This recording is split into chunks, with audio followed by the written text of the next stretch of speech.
No, not yet. You are live, you can start. A very warm good evening and welcome to all of you. Once again, on behalf of Sun Pharma, I wish to extend my sincere thanks to all of you, and more so a heartfelt thanks to our beautiful families who are sharing you with us on a Saturday evening. Gradually, the entire world, and very especially we at India, are coming out of the unprecedented times by virtue of our faith and optimistic approach. Thanks and salute to all our doctors who acted as the frontline warriors and brought us out from the unprecedented times.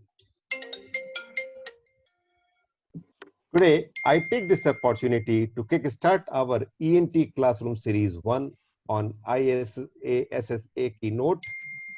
It gives me immense pleasure to invite Dr. Vijaya Krishnan from London, Dr. Thakur Woodson from USA, and our own Dr. Naveen Patel, who was a key initiative of our ENT classroom and is going to be our moderator of the day. I trust this is going to be a very, very interesting and informative session, and it will be indeed useful. Without further ado, I would hand over the session to Dr. Patel. Over to you, Dr. Patel, sir. Good evening, Amrishji. With your help of your company and continuous support, we've been able to finish the series, total 10 series in ENT classroom, ISSA classroom series 1 to 10. Now we have two of the great stalwarts of our sleep surgery with us today. We have renamed this series as a keynote series, and this is the first of the keynote series. We have with us Dr. Vijaya Krishnan and Dr. Thakur Woodson from USA with us. I will introduce Dr. Vijaya Krishnan. He's from London Royal National Throat, Nose and Ear Hospital. Has established sleep disorder unit in same hospital and has interest in sleep disorder breathing for 25 years. He has had privilege to work alongside Charles Croft, who wrote the very first paper in DISE, and he has published many papers and publications in various aspects of sleep disorder breathing. But his passion for evaluation of upper airway with numerous publications on DISE is landmark. We would like to hear from him the evolution of DISE. He is the person who has actually brought the concept of DISE to us and to the world. Over to you, Dr. Vijaya Krishnan, please. Thank you.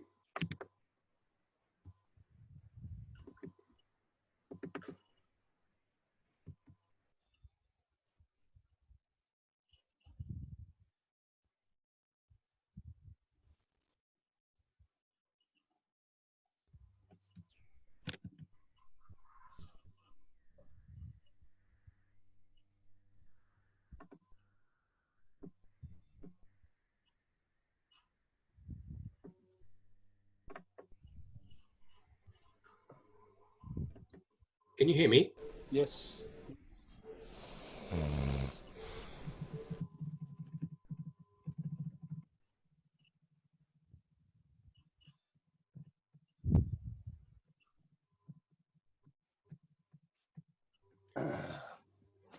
Okay, good evening, ladies and gentlemen. Good morning to some of you. It's a great honor to be on this platform, especially to share this platform with somebody like Thakur Woodson and all the phenomenal surgeons from the Indian Association of Surgeons for Sleep Apnea. It's a great privilege. So I'd like to share with you my almost 3 decades in sleep surgery and specifically talk about the evolution of DISE. So greetings from London. Unfortunately, these are challenging times for us. We've just had the bruising and the trauma of experiencing Brexit. So we don't feel part of Europe, although I personally do, because I have lots and lots of friends and colleagues in all parts of Europe. And, you know, that's a shame that Brexit had to happen, but such is life. And COVID-19 has taken the whole world and has put us in a depressive mode. We are second in terms of mortality to US. So as a result, we have to look on the bright side of things that the Sleep Apnea WhatsApp group has been formed. And here we are sharing a platform and talking to each other and learning from each other in spite of all these adversities. So first of all, I'd like to acknowledge all the surgeons that I've known extremely well. Seema was probably one of the very first one, then Srinivas, Vikas, Vijay, Vidyasagar, Sandeep, Dipankar. We've met numerous times at numerous conferences.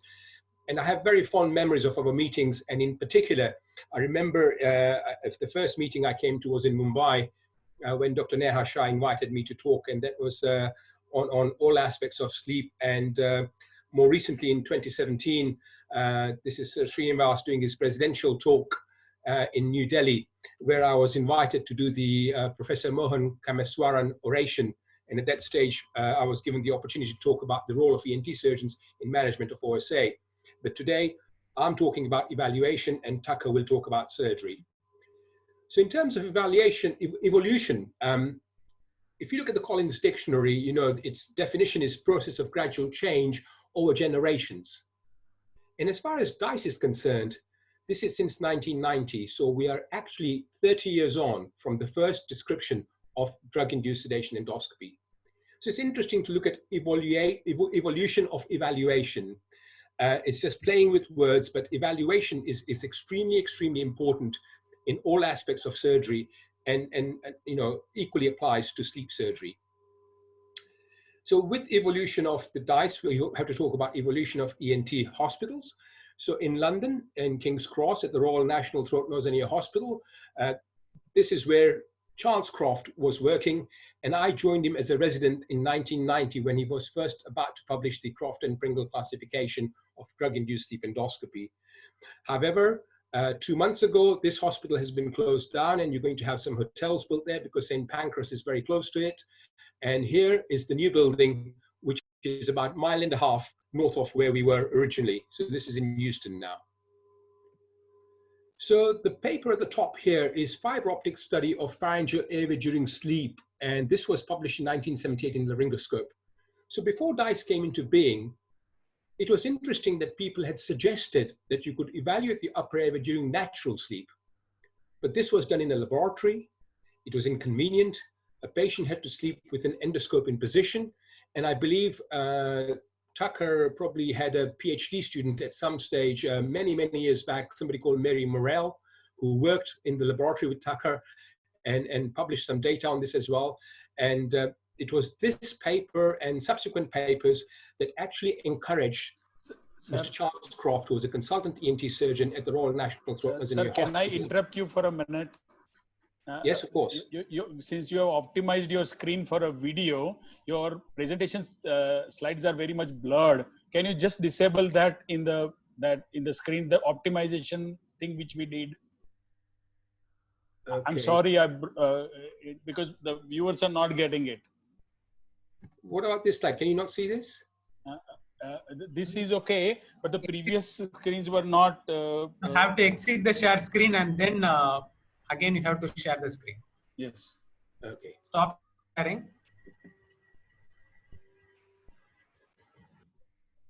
I'm sorry, Dr. B. Kotecha, but the slides were not clear. Okay, so what do you want me to do?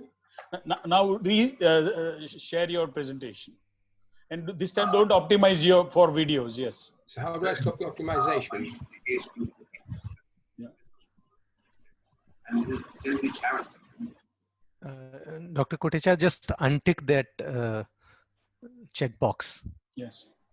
Optimize share for videos. Just uncheck that box. So where is that box, Vikas? At the bottom. It says share screen.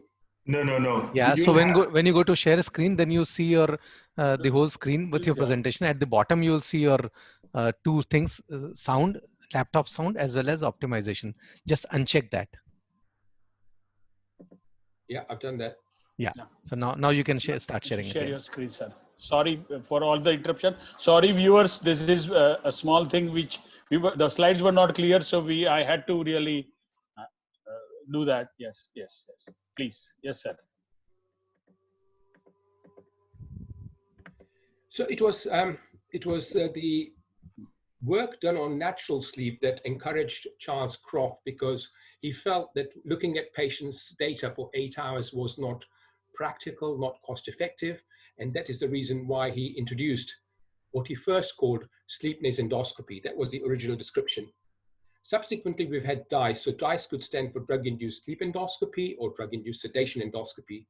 The European paper prefers the term sedation endoscopy, but it is interchangeable. So why do we need to evaluate the upper way? Why DISE? I'll talk about these two things. I'll talk about some of the controversies that have been put across to us and how they've been addressed. And I'll try and cover the 3 decades as I've seen it and as I've experienced it, and how gradually it has been accepted worldwide. Obviously, the question that remains is, does it actually help in patient selection for treatment of OSA? This is again out for debate, and people have various views. We have people who think it does, and we have people who think it doesn't. So we'll try and have some of these points brought up in discussion. So it was in 1989 when Charles Croft, who actually trained in New York, I think, and came and joined us in the late 80s, and he was a head and neck surgeon doing thyroid surgery first, but then he developed an interest in sleep disorders, and in 1989, he started working on endoscopy during sleep. And the first publication was in 1990, and here we are 3 decades later discussing it. So you see here on the left of the screen, this is Charles Croft. He was a consultant. And this is Pringle, Mike Pringle, who was then a resident. And I actually took over as a resident from him. So I just missed out by a year or 2 on being on this paper. And that has really been the most dramatic part of my career and life, in not being on the first paper of drug-induced sleep endoscopy. So if you look at this picture, you can see... Sorry, doctor, I interrupt you. We can't see that your presentation. I am from technical side. At the 12 o'clock position, there is an options called as that stop that optimize option. Just sir, just untick that. At the 12 o'clock position, there is options called as more option. In that more option, there is a tick, untick that optimize video. Untick that, yeah. Just go down, untick that. So, which one? Optimize option, sir. I can't see this one. Okay. Yeah, just untick that. Is that better? Yeah, it's too much clear, sir. Thank you so much. Okay. So the natural sleep was too long, and that's why Croft decided to do it. And here you can see he was not actually in an operating theater. He was in an ordinary clinic room. He's in his white coat with his assistant here, and they didn't even have an anesthetist at that stage. So it was very primitive, and things have moved on since then. So here you see me in my operating theater with the video screens, with all the parameters and monitoring system, and the patient is in an anesthetic room. You can probably just about see the sensor electrodes here for bispectral index monitoring, and a lot of things have changed from what it was previously. So we know, and it has been very well established, that both snoring and obstructive sleep apnea exhibits a multisegmental phenomenon. And this has been eloquently demonstrated by acoustic reflection, fluoroscopy, cephalometry, CT scanning, dynamic MRI imaging, apneograph or pressure transducers, and what's dear to my heart, the sedation endoscopy. Now, all these evaluation techniques have its own use. You may use one or more. You may use something like cephalometry for your MMAs, but they have advantages and disadvantages. So for example, the cephalometry and the CT scanning exposes the patient to radiation. Dynamic MRI is excellent at soft tissue evaluation, but it's not always convenient for a patient to sleep in the MRI scanner. Apneograph, again, I'm going to talk a little bit about it, so I'll share my experience on that. But sedation endoscopy seems to be something that could work for most cases. So we ask ourselves, why should we evaluate these patients? Well, the obvious thing is that if you can offer your patient an anatomical site-specific treatment, then you're likely to improve both your surgical and non-surgical outcomes. You may avoid unnecessary surgery because your evaluation might tell you that this patient is not suitable for surgical intervention. You may be able to offer your patient a choice of treatment options. So this is very good because your patients will be fully informed, consented, and they can make the choice. Now, one of my residents, Christos Georgalis, who's now in Greece, wrote this paper in the JLO on assessment of obstruction and patient selection, which was an evidence-based approach. And the conclusion of that paper was that the two techniques that he thought were very good at evaluation was, one was a pressure transducer, and the second was drug-induced sleep endoscopy. Now, when you want to look at evaluation technique, what are the criteria? What are you looking for when you're looking at upper airway collapse? Is there just a single evaluation technique? Well, ideally, what I would like is something that gives me a three-dimensional topography. I would like to see the patient asleep so you can look at and visualize the upper airway anatomy in the dynamic mode. What one must remember is that the muscle tone variation during the patient when they're awake and when they're asleep are entirely different. So nasopharyngoscopy is widely available. It's easy to perform. There's no radiation. You can do this with patients sitting or supine. You can perform the Muller's maneuver. You can get the patient to simulate snoring. And of course, you can do this with the patient being asleep. Now, if there are any non-ENT surgeons in the audience, they may feel this is a bit invasive because it actually is something that goes through the patient's nose and the throat. And in this day of COVID, it was interesting to see what Dr. Vidya Sagar had demonstrated, how you can still do this in this current climate. But what you must also remember, and this is something that I think Vijaya Krishnan pointed out, is that the evaluation of the lumen alone may not be necessary. And that's why the dynamic MRI imaging may also be extremely useful as an adjunctive treatment or adjunctive evaluation modality. So the controversy that faces drug-induced sedation endoscopy is quite substantial, actually. And when I first started talking about this in 1994 or 95, I think my first talk as a consultant, the first thing that people used to tell me is that actually it cannot be the same as natural physiological sleep. So this is complete waste of time and it's total rubbish. And that was obviously a huge blow to us because yes, we agreed it wasn't, but you know, we wanted to address the controversies. We wanted to overcome these hurdles and try and obtain the best possible option to mimic what would be happening in your sleep. So the question was that this drug-induced sleep, while you're using drugs like midazolam, they are muscle relaxants. So the first thing that people would say that they would artificially relax the muscles of your pharyngeal lumen and would not give you actually what's happening in the lumen during natural physiological sleep. Now to this, if we look at the lumen as different components of being the nasopharynx, the oropharynx, and the hypopharynx, all three segments are made of skeletal muscles, and the impact of the drug would essentially be similar in all three segments. So I think that some error of mean would be diminished, and you could actually extrapolate this drug-induced effect on natural sleep. Then the question was depth of sedation. Well, how deep should your patient be? When do you assess this patient? Then a number of people started doing this drug-induced sleep endoscopy. They were using different sedative agents. They were using different techniques. People then questioned the position of the patient. Well, in your operating theater, the patient's always lying supine. So how can you justify this?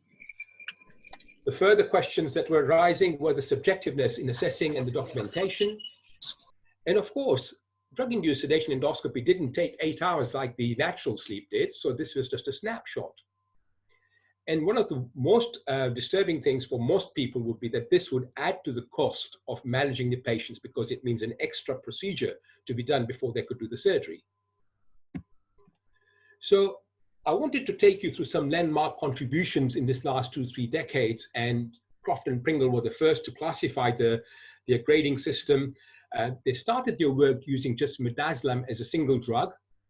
And then because people criticized the skeletal muscle relaxation technique with this, they thought, well, they'll change to propofol. And when I started working alongside Charles Croft, we tried to use the combination, and our preferred technique, even to date, is to use a very small dose of midazolam and then titrate with propofol the rest of the sleep. We introduced the target controlled infusion, but this was also further advocated by Heike Wittett's group in Swansea in Wales. There was also this question about awake and asleep assessment, and there are a number of papers which I'll talk about. There were papers that looked at Muller's and Malampati and Friedman classification and compared them to drug-induced sleep endoscopy. There were issues and papers published with drug-induced sedation endoscopy and using mandibular advancement device, CPAP, nasopharyngeal tubes, and positioning variation. Some of this work has already been presented in the lectures that were given by Vikas and Vidyasagar and Vijay. And there's also this question about inter-rater reliability, retesting reliability, and I'm going to talk to you about that. I have done some work on depth of sedation myself with DISE. I'll talk to you about that. We'll talk a little bit about classification, but again, this is a matter of choice. And I'll spend some time talking about the European position paper, which is something that was quite an exciting event for us in Europe. So this is a slide I borrowed from Marina Carrascolatas, who's from Spain. And she was one of the participants in our European position paper.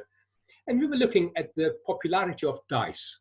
So obviously the popularity is reflected by the number of articles that are published in the peer-reviewed journals. And if you look at the first decade between 1991 and 1999, in that 10-year period, there were only 8 papers published, and I think about 3 or 4 of them were from Charles Croft. Then following 10 years, there were 28 papers, so things were getting a bit more popular, but still not much published. And then the following decade, between 2010 and 2013, in 3 years, there were 49 papers. I looked at 2019, and in 12 months, 2019, from January to December, there were 38 papers. And in 2020 until April, there are 10 papers already. So DISE has actually attracted a lot of attention and a lot of people are looking at it. This was the geographical distribution. As you can see that most of the work was done in Europe. Sorry, my slides have gone funny. Most of the work was done in Europe, but now we've got contribution from America, Australia, India, everywhere. So I think that things are changing. So I wanted to start off by talking about the European position paper. Now, the position paper is always a useful thing to have. And there are 2 papers in relation to this. The first paper was in Sleep and Breathing in 2014. And the participants at that time was us from the United Kingdom, my Italian friends, German friends, Belgian friends, the Dutch people, and Spanish. And we had an update in 2018. So this was organized by my lovely friend, Professor Claudio Vicini here. And he actually arranged for all these people to be imprisoned at a place in Bertinoro for a whole weekend. We were not allowed to go out. We had a brainstorming session on various aspects of DISE, and you may recognize some of the big shots here. You will see Joachim Maurer at the front here. You can see Nico de Ries from Amsterdam, Winifred Hohenhurst from Essen.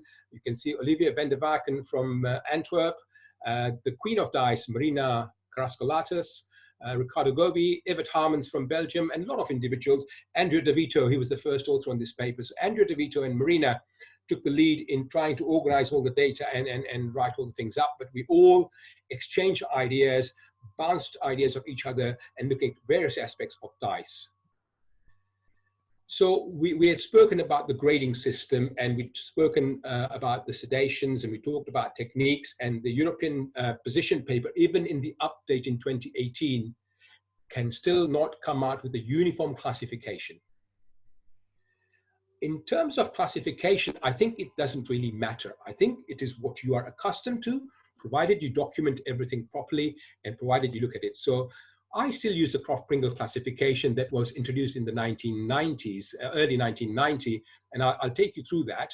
But I have modified that, and we published some data in Sleep and Breathing in 2017. Most of the people love the vote, which was published by Eric and Nico and Winifred Hohenhurst. And of course, the Italians love the NOHL, which was introduced in 2012. But interestingly, I really love the work that Vikas Agarwal did on his sleep endoscopy and included the salpingopharyngeal fold and hypertrophy in OSA. And I thought this was lovely work, Vikas, with your grade 0, grade 1, grade 2, and this was published in one of the Indian journals, which is something that we actually hadn't addressed when we first started looking at DISE. But more importantly, the upper part of the pharyngeal lumen is actually quite important. So it's a very useful classification and should be incorporated with any of the other systems that you would like to use. So what I'd like to do is to share our experience at the Royal National Throat, Nose and Ear Hospital. And this is my early experience. So I think the first published data on the number of cases we did was in 2007 or 2008, and this included nearly 2,500 patients. So these were patients on our database, and it was a retrospective analysis. And all these patients were patients who did not use CPAP or who were CPAP failures. So as I've told you before, we use the midazolam and propofol. Propofol we use in target controlled infusion, but sometimes we use boluses. And we reported a 10-year audit, retrospective audit on 2,485 patients. And the only modification at this stage in 2005 was to try and mimic what a mandibular advancement splint would do. So we protruded the chin by 4 or 5 millimeters to see what happens to the laryngeal inlet, to see what happens to the retropalatal and retroglossal regions. So this was published in 2007. It was a retrospective audit, and this is what we found. So for those of you who are not familiar with the Croft-Pringle classification, grade 1 relates to just palatal vibrations and nothing else. Grade 2 relates to palatal vibration and some degree of nasopharyngeal collapse. Grade 3 is typically multisegmental. So you've got a little bit of retroglossal problem, a little bit of retropalatal problem. You might have lateral wall collapse. And grade 4 and grade 3 are very similar. The distinctive difference between grade 3 and grade 4 is that during grade 3, the collapse is evident when the patient is inspiring, but not so the problem when they're expiring or exhaling. Whereas in grade 4, the collapse is sustained. So whether they're in inspiration or expiration, the collapse is persistent. And for this reason, the grade 4 people were not given surgical options. Now, grade 5 is when you have a problem at the level of the hypopharynx. Now, this may be just due to the tongue base problem or tongue base and or epiglottis. Now, if you look at the percentages on this chart, you can see that tongue base and hypopharynx probably accounts for less than 20%. But if you look at multi-level, which is 2, 3, and 4, that accounts for about 75 to 80% of the patients. And this is very much in keeping with the data produced by Eric's group, with the German colleagues and with the Italian colleagues. So we know that this multi-level obstruction is the key thing. Now, we also looked at our different grading systems with apnea-hypopnea index, and as the grade went up, grade 3, grade 4, grade 5, the AHI also increased. We looked at Muller's maneuver and sleep endoscopy to see, is Muller's maneuver sufficient? So Muller's, for those of you who are not familiar, is a reversed Valsalva, and you look at the percentage score of nasopharynx, oropharynx, hypopharynx, and the very early work at that stage from Ritter in laryngoscope, looking at video analysis, showed that there was a slightly poor correlation between what's actually happening during sleep. So this video, hopefully if this plays, let's have a look. And this shows the Muller's maneuver being conducted, and you can see different amounts of collapse. But this is where a patient is making an effort. And sometimes patients don't understand what you want them to do. And most of the work done on comparing Muller's to drug-induced sleep endoscopy has come up with the conclusion that the appearances and findings are very similar when you look at the retropalatal space and oropharyngeal collapse. But the difference is quite significant in the hypopharynx. People cannot produce that in the hypopharynx. Not everybody can. So this was one of the papers by Gregorio, and it again showed in small number of patients, but sleep endoscopy was better. And as I mentioned earlier on, the retropalatal was similarly scored, but the retroglossal was underscored. So this was a paper from Nico de Ries's group in Amsterdam in 2005, and they wanted to compare the drug-induced sleep endoscopy with modified Mallampati score. And their conclusion was that things are different. And again, they were emphasizing on the hypopharynx. Now, the hypopharynx has historically been a difficult area to treat, and I think it was Dr. Vidyasagar who in his talk emphasized this point as well. And I think there's no surprise that this is a very complex area. And so the awake assessment can be quite tricky in this particular anatomical region. So our group in 2009 looked at a blinded cohort study looking at 94 patients, and we compared the awake clinical assessment and predicted what we think patients would need, and then compared those findings to the sleep endoscopy findings, and we found that the sleep endoscopy was better because we actually identified patients who would do quite well with oral appliances. And we've done a lot of work on oral appliances and sleep endoscopy as well, which I'll share with you in a minute. This is the Italian data. This is Claudio Bacini's group. Aldo Campanini in 2010 looked at his sleep endoscopy findings using propofol alone. And he found that the findings were identical when you compared awake and sleep endoscopy only in a quarter of his patients. He actually felt that they were missing almost about a third of the patients with laryngeal and supraglottic obstruction. So they were advocating drug-induced sleep endoscopy as well. So multi-level obstruction is important to identify. And if you don't do the sleep endoscopy, you will miss it. You can see in this video of sleep endoscopy that you've got palatal vibrations, you've got lateral wall and tonsillar obstruction, and you will also see that epiglottis is slightly retractile and just has this tendency to impinge on the posterior pharyngeal wall.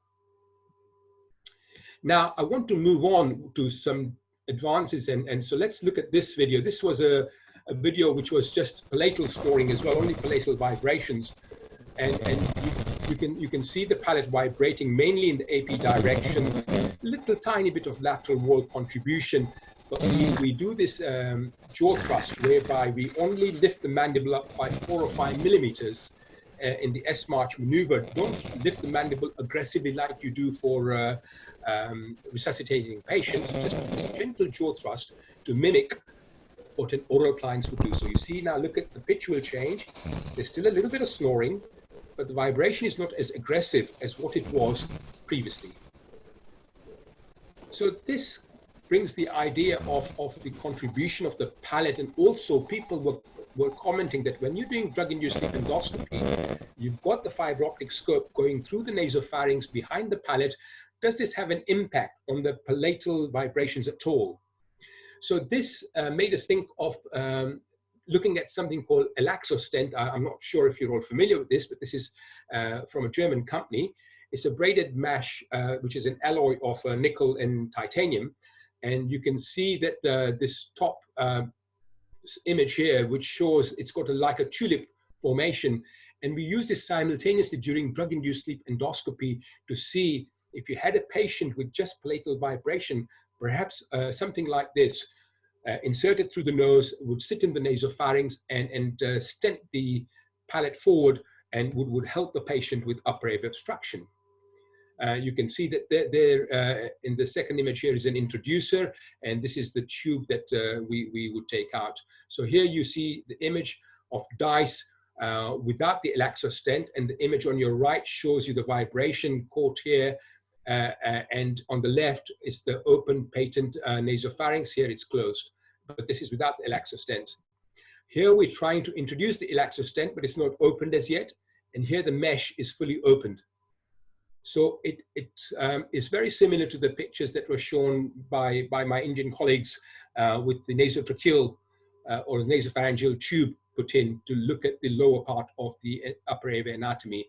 And subsequently, this group from Houston in Texas have reported their interventional DISE, and they were looking at from a guidance for surgical planning for OSA.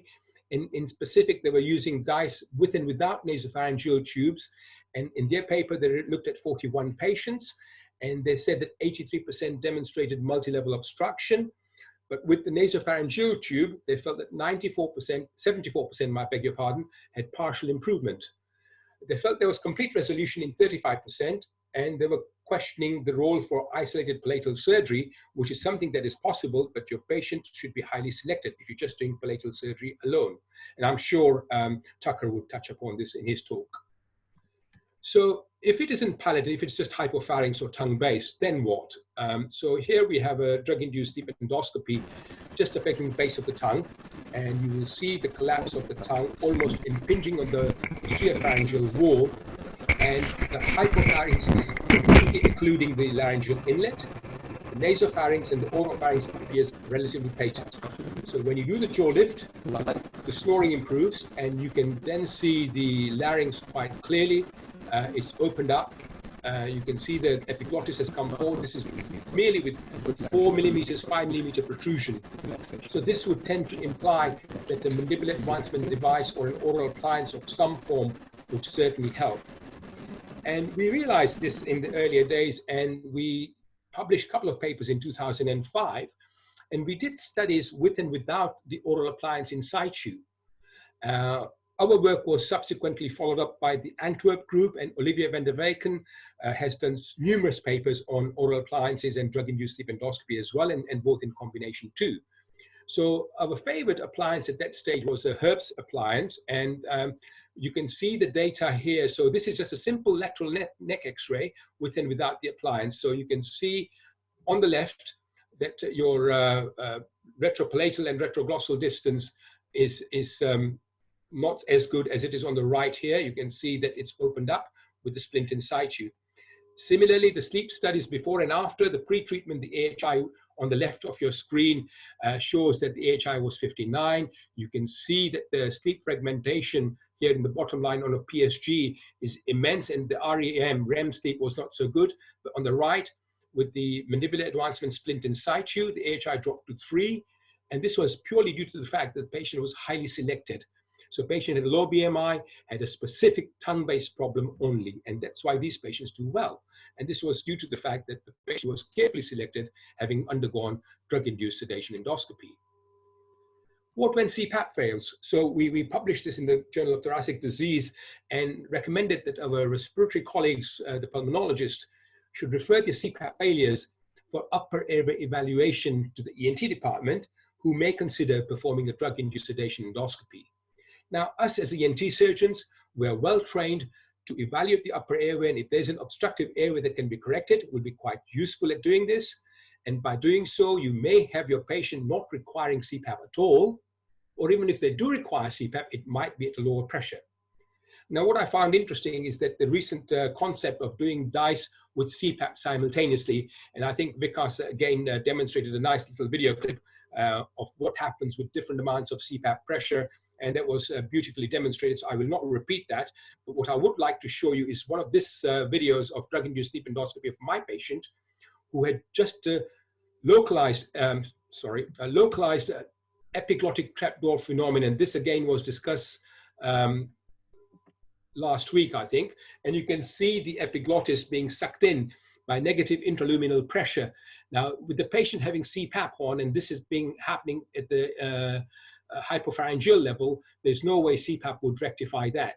So what I would have done is, one of the comments I made in the discussion is I would use a CO2 laser wedge resection for this, and the patient, if they still needed it, can use it, but this particular patient did not need CPAP. So what about drug comparison? Now, Marina, who I've said to use, who we call the queen of DISE in Europe, did this lovely paper of 2 drugs, propofol and midazolam, small group of patients, but it was a lovely study because she looked at PSG during the sleep endoscopy and looked at stage N2. And she did propofol first, waited for 5 minutes after the patient was awake, and then did midazolam. She looked at the ward classification, and she again confirmed that awake assessment is very different from a sleep assessment, and the scoring at the Whelan was slightly different in the 2 drugs.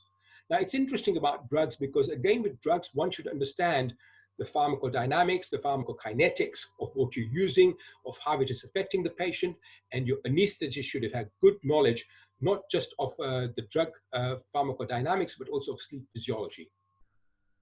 So this is a comparison of dexmedetomidine and propofol, and this was with 40 patients. Again, DMT was thought to be safer. I don't have any experience with DMT because I'm happy with what I'm using. I use the midazolam and propofol, but people who tried DMT have liked it, and this is not the only paper. There's another one that Robson Capasso's group in 2016 looked at this comparison of propofol with DMT. They had a much higher number of 216 patients, but the 2 groups were slightly biased in that only 52 had propofol, and they noted different patterns of obstruction. They thought there was more tongue-based retraction with propofol. So one would recommend a randomized control study in order to study these drugs fairly. This was a study that was done in 2015, again, 2 drugs with 38 patients, and again, DexMT provided better hemodynamic stability and less respiratory suppression. This is hot off the press just last month from Egypt. They looked at 3 drugs. They looked at propofol, ketofol, and dexmedetomidine. And they looked at a randomized control study with 3 equal groups, 20 patients each, and again thought that propofol was probably not as safe. But when you're using propofol, if you're monitoring your patients well, you've got the bispectral index monitoring, then it's not that harmful. What about the DISE and the subjectiveness? Well, Eric Kazarian was instrumental in doing this prospective cohort blinded comparison of 108 patients. And he made a video recording and gave it to different surgeons and concluded in his paper that inter-rater reliability was moderate to substantial. And Marina, again, confirmed this later in 2016, again with a similar group of patients. What about the reproducibility? So what happens if you do DISE today and repeat the DISE again in 2 weeks' time? Well, Eric's group again did this, and the conclusion was that the retesting reliability of DISE is good. So what sort of advances can we talk about? Well, I wanted to just briefly in the last 10 minutes or so talk about a few of these things. So let's crack on with the bispectral index monitoring, which has been available since 1997. And it really tells you about the depth of sedation. So it is a medical legal tool in the States, especially because patients often complain that during surgery, they feel that they're awake. So this was one of our first papers on BIS during drug-induced sleep endoscopy in 2012. And Victor Abdullah from Hong Kong, a few months later, did his paper on the same study format, but the difference was he used midazolam, we used propofol and midazolam. So our average BIS values were between 50 and 60. I think his were between 55 and 70. So we normally say that between 50 and 70, you've got a good chance of getting the right depth of sedation. And our study was done during natural sleep and drug-induced sleep endoscopy. So I think we're going to run out of time. So I'm not going to spend too much time describing BIS, but basically what it is, it's got these 4 sensors, as you can see here, and it provides you with the index, a single index. So when the patient is awake, the index is at 100. This is at 64, so patient is just about to be assessed. And when the patient, then you stop the sedation, and as the patient is reversing from the sedation, you can see it again at this time. So literally within 10 minutes. So you can get 2 bites of the cherry. This is with the patient gone down too deep, so you wait for them to come back to in the 60s. So what about the apnea graph? This is the pressure transducer thing. This is again one of our papers in 2008, and we compared PSG and apnea graph. We compared drug-induced sleep endoscopy and apnea graph, and we found that drug-induced sleep endoscopy was indeed superior. This is the apnea graph setup. And you can see the apnea graph monitor through this anatomical model, and you can see the silver sensors, and you can see the different types of obstruction. You would see lower obstruction, upper obstruction gives you different patterns. So that again was quite a useful study that we did. So one of the things that I did about 6-7 years ago was to use the stroboscopy light source to look at the evaluation of upper airway. This was slightly disappointing because I was looking at 2 different aspects. I was looking at surgical failures to see if the slow motion movement would give you more information, and was also looking at acoustic analysis to see if that would help us understand the site of obstruction. So this is a montage at a different level of 10 milliseconds, and it gives you a nice picture of what happens at 10 millisecond intervals, and also gives you the multidimensional spectrogram in a pure palatal snorer. But like I said, 70 to 80% are not just single level, they're multi-level, so this becomes quite complex. We have got more data on the acoustic analysis I'll talk to you about after I finish the data fusion one. This was an interesting topic that we published in 2017, looking at the data fusion of cardiovascular parameters with your anatomical features and getting them on a single screen. So normally you look at your anatomical appearance on one screen and physiological data on second, but we try to fuse this into one system. And so you get one screen like this where you can see what's happening to your nasopharynx, oropharynx, and hypopharynx. And on the left, you can see what happens to your oxygen saturation, what happens to your blood pressure. And it's important, especially when you're looking at something like this in the epiglottic collapse, you can see your oxygen saturation has dropped to 85. And then as soon as you do the jaw thrust, the saturation comes up to 89 and starts getting better. So we did that with cardiovascular parameters, but my colleagues and friends, Ottavio Piccini and Giovanni Sorrenti and Riccardo Gobi in 2017 produced this paper where they looked at drug-induced sleep endoscopy with online polysomnography data. And this was really interesting because you can actually look at sleep architecture during different types of obstruction. So we then thought that the acoustic analysis needs to be readdressed. So we looked at the contact microphone, and this was interesting. And we published this a couple of years ago in conjunction with my Greek friends. So we found this technique for acquisition of high quality and consistent recordings of snoring sounds and correlated this with DISE. We had 35 patients. We had two general techniques, a contact throat microphone, which I'll show you in a minute, and an environmental microphone positioned at the standard distance. And then we converted this data into analog digital converter. So here you can see that the patient has got this little band around his neck with the contact microphone, and there's also an ambient environmental stand with the microphone here, and it all goes to your PC and gives you all these different types of signals from different snoring sound signals. So what were the outcomes? Well, the snoring sound library is being formed. We only had 35 patients then, but we're getting more and more patients to look at the waveform analysis. We're drawing parallels between sound signals and the obstructive sites and sites seen during drug-induced sedation endoscopy. And we're trying to integrate this with polysomnographic data. We'd done this work in 2007 or similar work with Saunders, who was my registrar at that stage. And between 2007 and 2018, I've been trying very hard to try and correlate the acoustic data with my drug-induced sedation data. And I'm finding this extremely challenging. And I think the youngsters amongst you out there might have an answer to this in the coming future. So having done this, we've also now seen work coming out with obstruction patterns during drug-induced sleep endoscopy being compared with natural sleep endoscopy. This was a recent paper last year from our South Korean colleagues, and they used DISE using midazolam and natural sleep endoscopy without sedatives on 2 different days. And they found that the patterns appear to be similar, so again, advocating drug-induced sleep endoscopy. Now, to end with my final slide here, this is one of the review papers that we've done in Sleep Medicine Review, if anybody's interested. It looks at different types of techniques, grading systems, and controversies, and you might find this useful.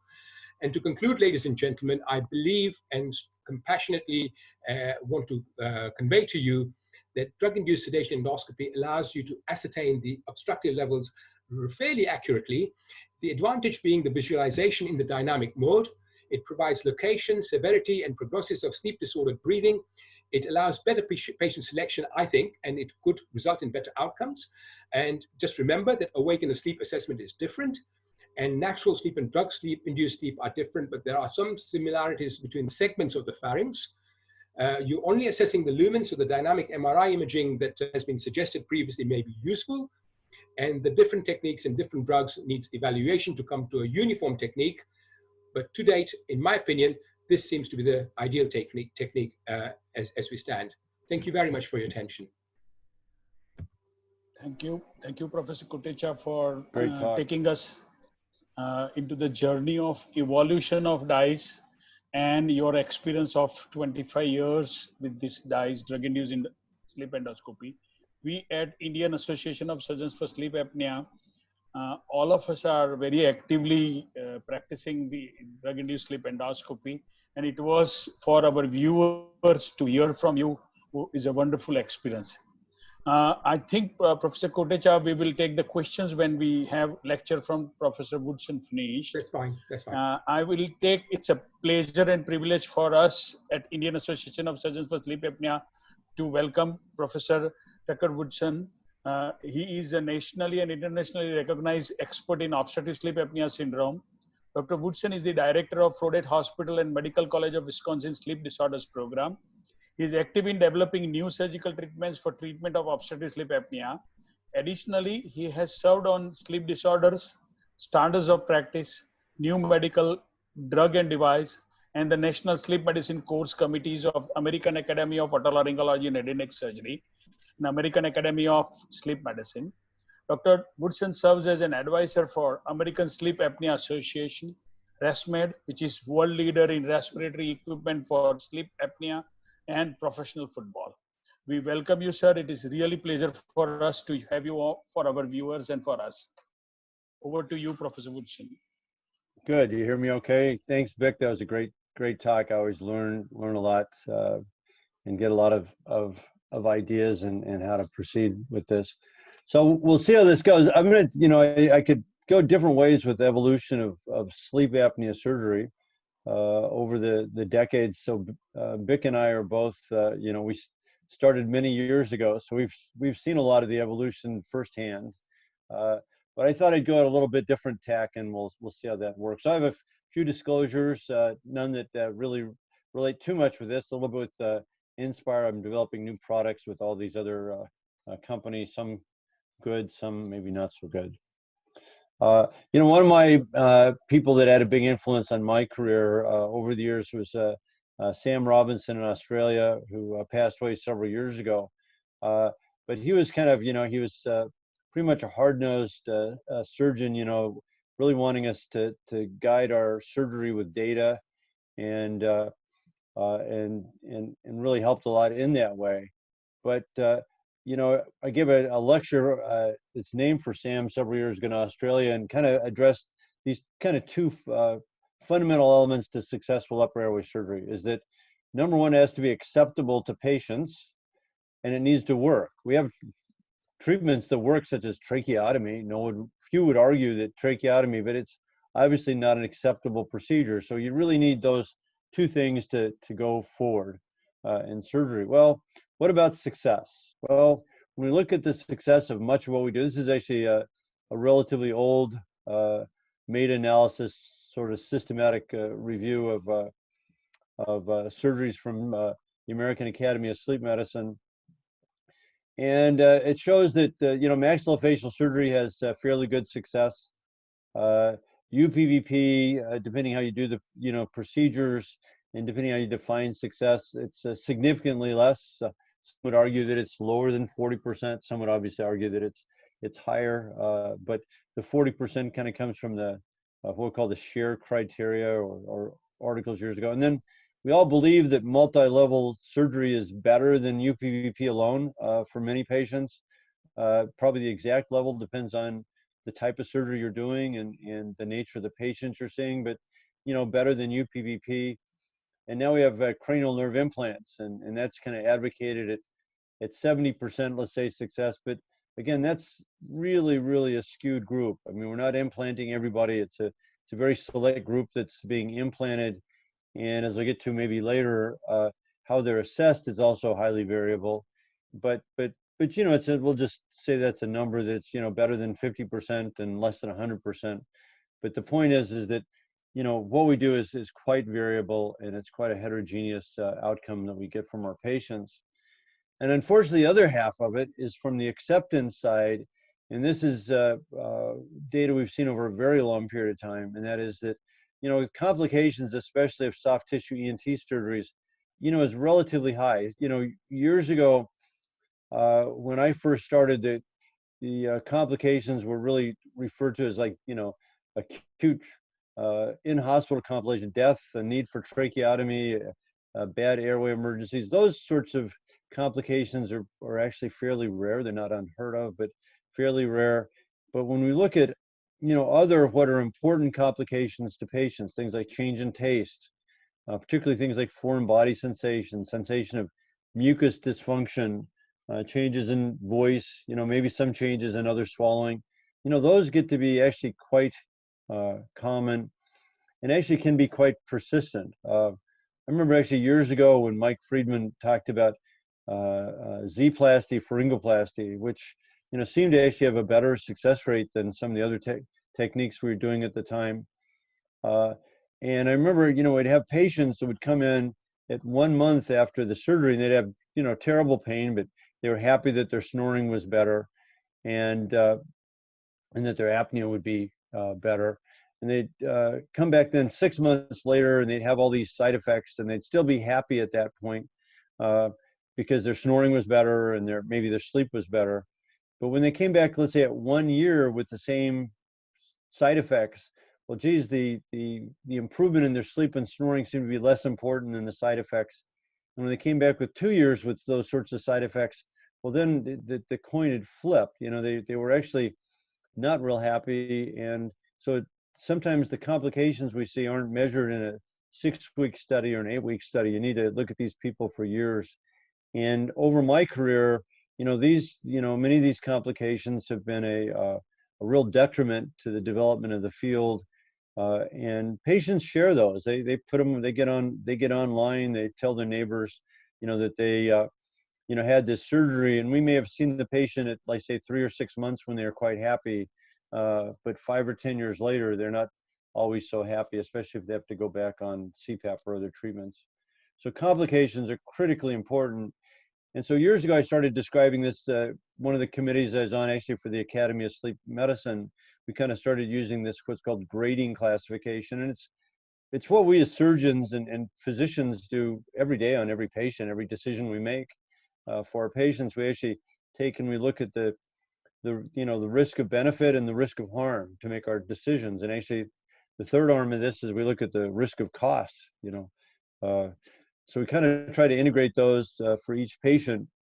And obviously, we want those select those treatments and procedures that have high benefit but low harm, and avoid those things that have low benefit and high harm. Pretty straightforward. But that's frequently in our outcomes for when we look at improvements for any intervention that we do. Oftentimes the metrics we look at are only on the benefit side, and so that we see studies and we say, oh well, the sleep study got better, the Epworth score got better, but we don't do nearly as good a job at looking at the harm. But this score or this scale tries to actually incorporate that.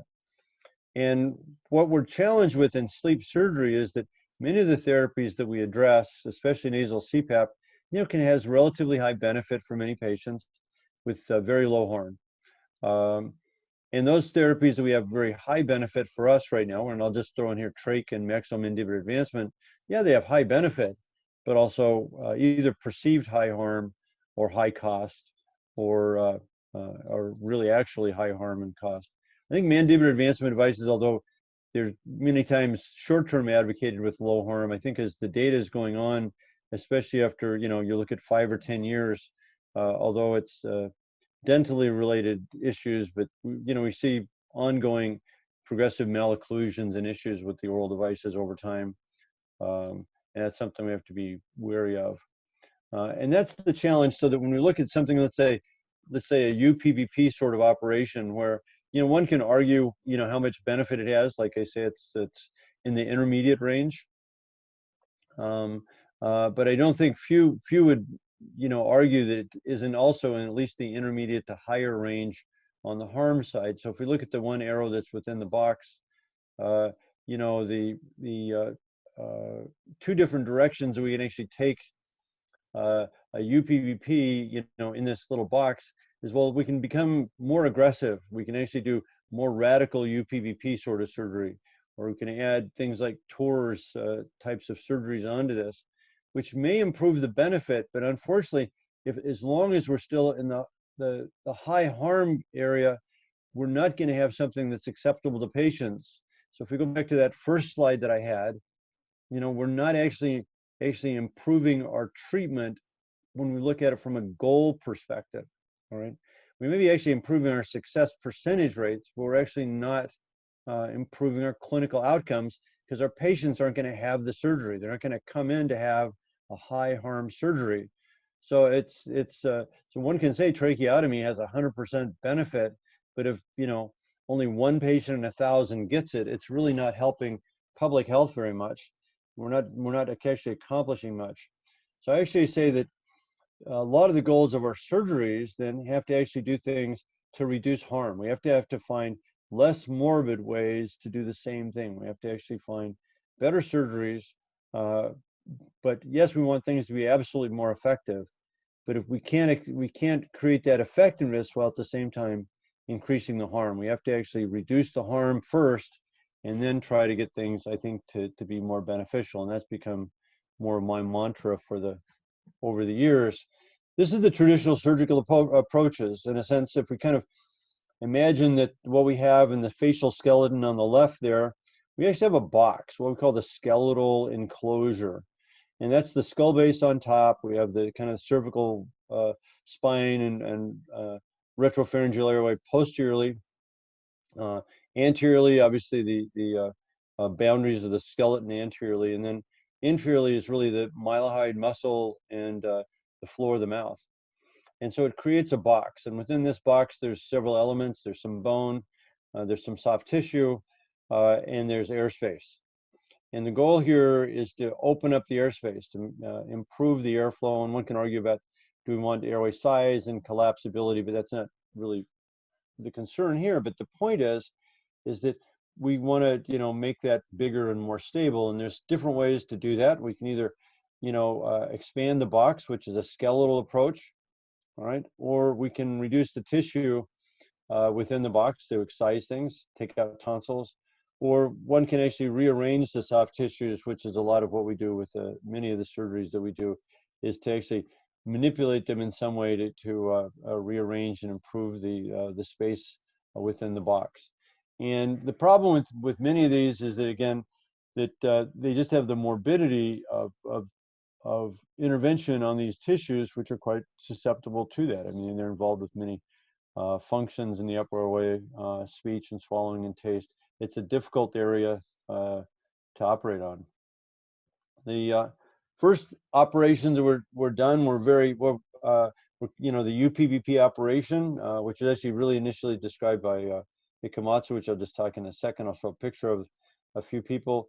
But this was basically going in, and Dr. Fujita, who was my mentor years ago, when I started in the mid 80s or early 80s, he had developed this operation, and the concept of the point was there was just too much excessive redundant tissue in the throat, and if we could remove this redundant excessive tissue, well, then we'd be okay.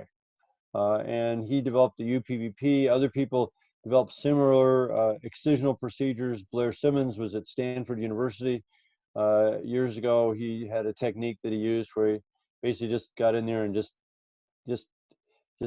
reamed out the tissue pretty aggressively. David Fairbanks had another technique, and there's been many techniques. The goal here is not to exclude any authors, but a lot of people tried a lot of innovative and at the time what they thought were thoughtful ideas to actually try to improve the airway and airflow. And for some people this worked, and some people not so much. This is actually a picture of Dr. Fujita and Dr. Ikematsu. I think Dr. Fairbanks is in there. And I'm sorry, the gentleman with the mustache, I don't recall who that is, but somebody may know and let me know there. It's interesting that Dr. Ikematsu actually developed his pharyngoplasty back in the actually early 1960s and even probably late 50s, long before sleep apnea was ever described. And he referred to it as the snorer's disease. And he would actually do this operation. And Dr. Fujita, who was actually an otologist by training in the institution where we were at when they were doing a lot of early sleep apnea research and work, he kind of plugged the picture together, and he was aware of the Japanese article by Ikematsu and modified the procedure to become the UPVP. But it's a kind of an interesting story at some point, that's how this operation evolved. But when at that point back in the 80s, you know, the thought was well, geez, if UPV didn't work since it was removing all the excess tissue, a few people disagreed with that. Well, geez, if it wasn't working, it must be because there's some other side of obstruction, and particularly the tongue base. They said, well, geez, if the palate's been corrected, because it was really conceived that UPVP and these other procedures corrected the problem. So if there was still sleep apnea, it was because there was tongue base collapse. And if only we could then get rid of that tongue base collapse, boy, then we'd cure the disease, and that would be it. And so we then developed a whole series of all sorts of different tongue-based procedures. And obviously this is but a very limited list. And at Stanford University, Bob Riley and Nelson Powell did a series of osteotomies to pull the tongue forward. I was involved, and others, with doing things like suspension sutures to keep the tongue from falling back, hyoid suspension, and different ways of doing that to the mandible or down to the thyroid cartilage, things to reduce the tongue, everything from direct excision to with midline glossectomy and laser, which I described with Dr. Fujita, to radio frequency, to coblation, to, you know, all sorts of different techniques, up to and including maxillomandibular advancement, which for many people they still view as a tongue-based procedure. We'll talk later that it's actually probably not, but at least not primarily. But it's all these things were done with the concept of, boy, if we just pull the tongue out of the airway, then our traditional UPVP could work and we'd be just fine. And that's fine until you start and you say, well, geez, maybe the UPVP isn't such a great procedure. Maybe it's really not fixing what we want. And this is an old slide, but still valid. There's some recent studies showing very much the same thing that have been more recently published, but this shows it well. And that is that on the left is actually a picture of an MRI scan that Rich Swab at the University of Pennsylvania did years ago. And if you look on the left, pre-surgical, and on the right, post-surgical, I would argue that there's actually very little difference in the airway size there at the flow limiting site between these, two patients. And in fact, in a Spanish study that I think was kind of a landmark study where they did cephalometric analysis before and after UPVP, what they found is on the left side, which is the responders, versus the right side of the graph there, which is the non-responders.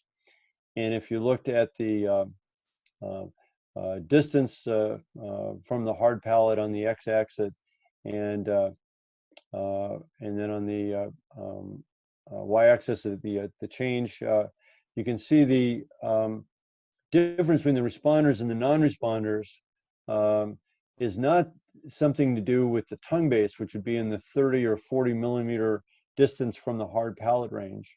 Okay, the real difference is actually much higher up. It's actually, at 10 to 20 millimeters from the hard palate, and that's definitely within the velopharyngeal segment. So the difference between the responders and the non-responders in this study, and I say in many other studies looking at it in a similar way, was that the responders actually got better behind the velopharynx, and the non-responders didn't. It didn't have to do with the tongue base; it had to do with the velopharynx. And so this suggests there's another etiology of failure, and that is that it's inadequate or inappropriate treatment of the velopharynx or the palate.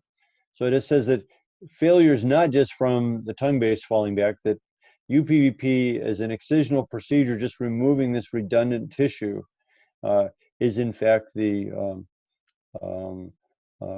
not the correct avenue to improving outcomes as we go forward. And that's what I found. What really got me started academically in sleep medicine was I started doing natural sleep endoscopy back in the very early 1990s. I had a way that I would sneak into the sleep lab and actually not sneak into the sleep lab, but sneak into the sleep room where the patient was sleeping and put an endoscope in their airway while they're sleeping.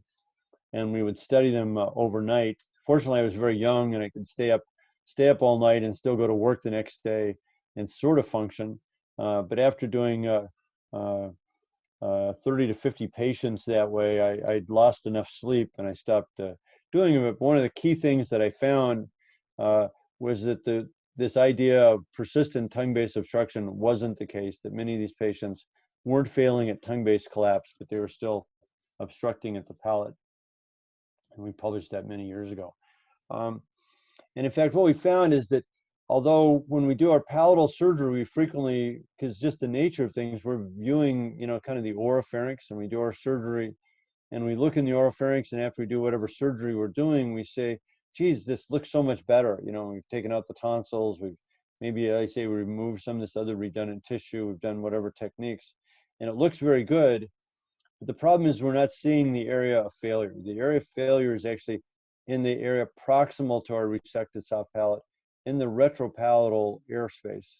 And I did a review years ago for sleep medicine reviews, and looked at the actual data in a different way of some of these studies that had objectively looked at the airway before and after surgeries. And we saw an interesting pattern. We saw that the responders as a group, almost universally, had a different shape, had a different size, had a different phenotypic anatomy than those who failed. That the responders had a much larger retropalatal airways, particularly at the hard palate. It was much bigger at the hard palate in responders than in failures. So in a sense, we said, well, your determination of success and failure, UPVP, wasn't determined by anything that you did in the operating room. It actually was determined well before, before the patient ever rolled in the operating room, whether they were going to be a responder or a failure was predetermined by the size of the retropalatal space at baseline. And this was a huge predictor of how to go forward. So then we said, well, geez, if we're going to change this, we can't. This is not excisional surgery. It has to be reconstructive surgery. Well, reconstructive surgery requires several elements that we have to look at, and that is that we have to have this advanced understanding of structure and anatomy. If we're going to be reconstructive surgeons, it's not so simple. We have to really understand how the anatomy integrates with function.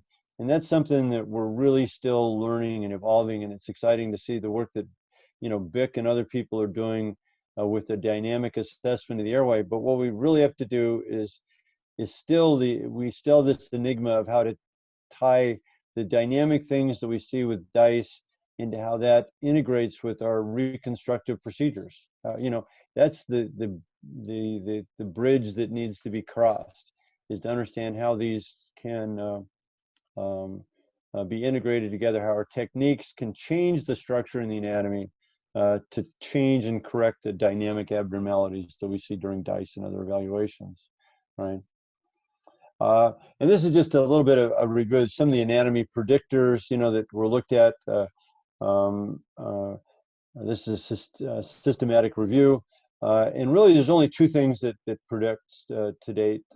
Unfortunately, although DISE is helpful in us understanding the airway, it's not as predictive as we like the Friedman staging, which is basically tonsil size, and a little bit of tongue position, but a lot of it's driven by the tonsil size. And then cephalometry, and this is actually based on some work we started many years ago as well, but with the length of the airway, the mandibular plane to highway distance is one of the things that is predictive. So the longer the airway is, the less well they do with, in this case, palatal surgery. But I think it's true with all the surgical approaches we take. And we're all vastly familiar with the Friedman stage. This was in the evolution of sleep surgery. And although this isn't a surgical technique per se, this has probably had more impact on surgery than probably just about any other development in the field over the years. The problem in my hands, at least in Wisconsin, is that the number of patients that I see with a favorable Friedman staging is quite low. It's quite rare or unusual that I see someone that has a Friedman stage 1 in this day and age, in my adult, primary adult population that I see. Most of my patients, unfortunately, just the opposite, the Friedman stage 3, which has a quite low success rate with many of our traditional surgeries. I don't use cephalometric x-rays anymore. So assessing high position in a real objective way is difficult. I think it would be nice to have this data if one can get it. I try to estimate it clinically. It's probably not as useful. Maybe someone can figure, maybe we should use ultrasound or some other treatments to actually start getting more objective measures on this again. But I think it's probably useful and probably directive in a lot of the surgeries that we do, but we don't use it probably as much as we want. So then we went on and to develop different reconstructive sorts of procedures. And this is a procedure I developed, and Kenny Pang did just this wonderful randomized controlled trial back in 2005 with it, and really was the landmark paper that his work is what really made it, made people aware of the procedure. But it's certainly changed over time. How I do the expansion sphincterplasty today is vastly different. And you'd expect that with the reconstructive procedure, as our knowledge of the anatomy and the structure and the dynamic part of how it's all collapsing, as that changes, if our techniques don't change, well, that's just ignorance on our part. That's just lunacy. We should be expected that our procedures change as knowledge does. Now, there are many other techniques. Michelle Kahali in Brazil really kind of described the lateral pharyngoplasty, and in fact, it's this drawing of lateral pharyngoplasty that actually led to expansion sphincterplasty in part, because the nature of the drawing to me was so confusing. I had no idea what he was doing, and it it instigated me to develop my technique.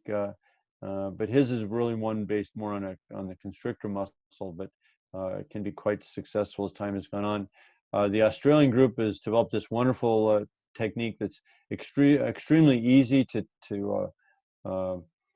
teach other physicians in a very standardized way, and can have significant success.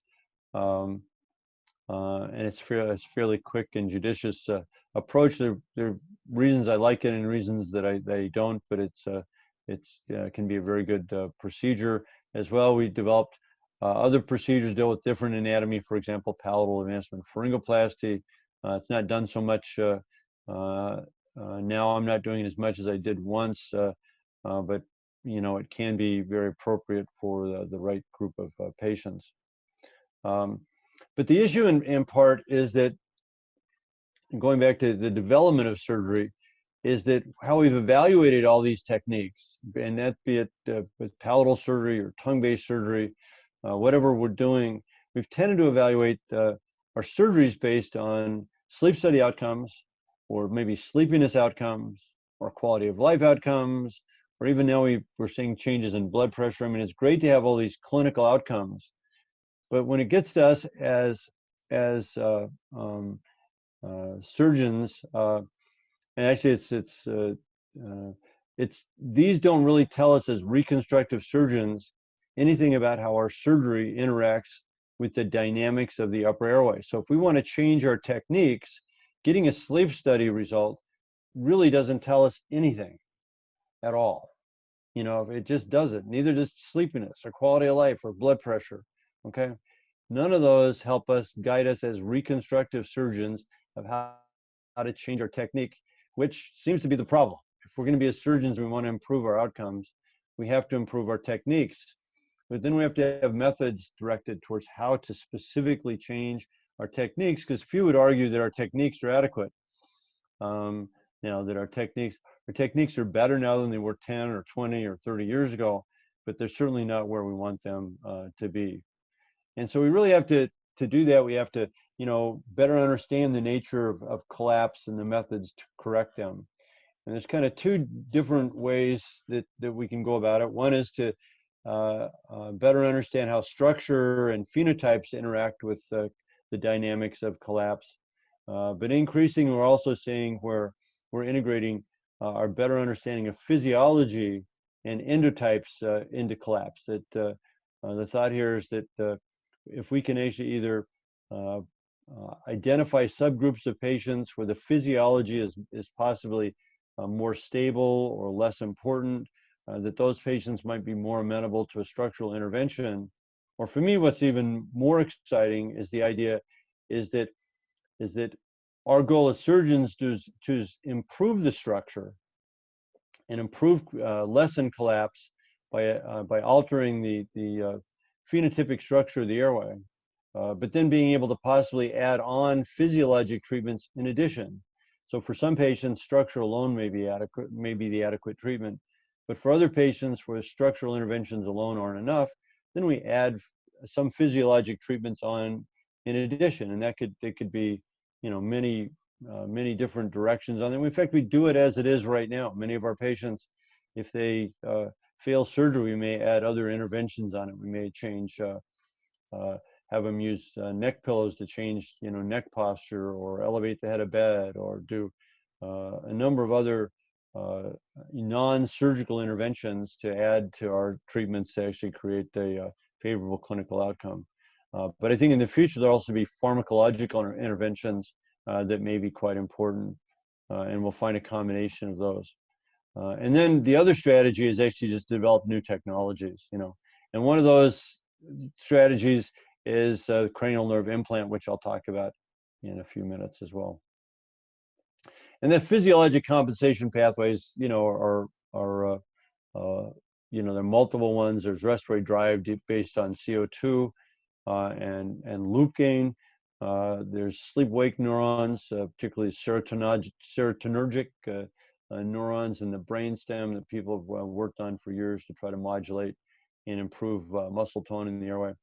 There's negative airway pressure reflexes that seem to be quite important in adults as part of the compensation for the small airway.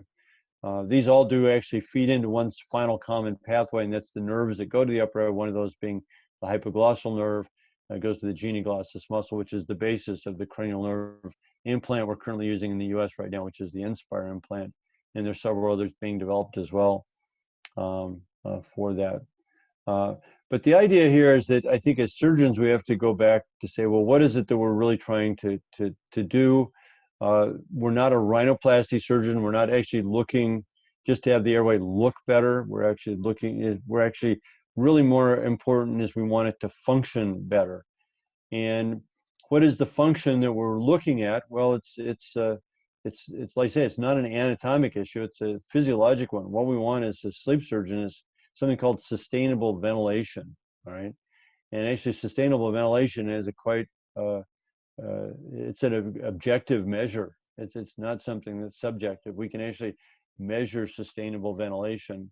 And we can also measure structure in some ways. We can, and Bick has shown that really well on one of his earlier graphs with the DISE. He showed his a staging system and showed that as the DISE score worsened, the apnea-hypopnea index worsened, for example. So there's different ways of measuring the burden of structure, or in his case, he's looking at both structure and physiology. But there's ways to measure that. Similarly with compensation, there's ways to measure that, although that's, as I've shown in another slide, is actually our ways to measure the physiology is actually very difficult, and most of it's lab-based right now. So as surgeons, we don't have very good ways to measure that. But if we did, we could imagine that we could come up with a graph like this, and on any given patient, say, do we want to actually try to move the structure line, or do we want to move the compensation line to actually move things from unstable sustainable ventilation up into sustainable ventilation? And I think that's something that's exciting as we go along, is to actually think that we'll be able to do that for our patients. But right now, that is not something that exists. That's in the future. One of the ways to look at this structure is to look at this as a balance of forces, because there's so many elements, so many factors that go into how the airway collapses. And there's things like, we look at the soft tissue volume, we look at airway length, cross-sectional size, cross-sectional shape of the airway is critically important. Airflow likes round holes. If you have a circular flow pattern or circular shaped airway, the flow is better than if it's elliptical. Compliance, the soft tissue compliance, the actual direct compliance of the airway, the actual tissues themselves, which is a little bit different than collapsibility, which is the combination of structure, compliance, and the dynamics of muscle tone. Airway curvature, I think, is really important. We look at vascular volume, the surface adhesive forces. I mean, I could actually probably list, if I sat down there and thought about it, list, another 10 things that actually could be contributing to the balance of forces in the airway. And the challenge here is how to study that. And one of the ways to study that, actually, this is just another slide I'll go to, but here on the anatomic side, again, we look at size, shape, curvature, compliance, and length. And the non-anatomic, things like muscle tone, reflex receptors, loop gain, arousal responses, and those are the endotypes. But it's the balance of these two that actually results then ultimately in how the airway is functioning at any given point in time, and whether or not it's adequate or inadequate. This is just one way to look at phenotypes. The way I will look at the airway, one can see that the airway is quite different in all of these, and one can actually describe it in different ways. And actually, Eva Olszewska and I, if you look in the Open Access Laryngoscope Journal, there's an article we published now a little over a year ago that describes the phenotypes and the current thought at that point of how we measure them. And it's open access, so anyone can have access to that. One way to look at the airway, though, is Bick was saying earlier with DISE, or people, this is studies we did years ago using the combination of endoscopy plus CPAP. And it allows you to really, in some ways, to really tease out and slow down collapse. It kind of, by using CPAP, it allows you to modify the airway, kind of like using a stroboscope, what stroboscopy does for the laryngologist. it just allows you to kind of slow the collapse down in some ways. It actually tease out these different elements. And there's certain elements that we see that are responsive to changes in size, and others that are, affect the slope of this compliance or this collapsing curve. And over time, what we've seen in recent work with the physicists we're working with now is I've become increasingly aware that it's the compliance and the stiffness and the collapsibility and stiffness of the airway that's truly important. We kind of know this somewhat intuitively.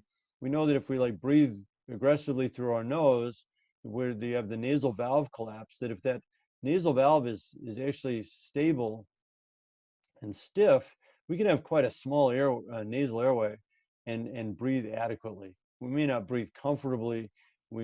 People may have obstruction, but they don't have apnea, they don't die, they can maintain adequate ventilation through a constricted nostril that can be quite small. But if you have a collapsible nostril, then it's a much more difficult problem.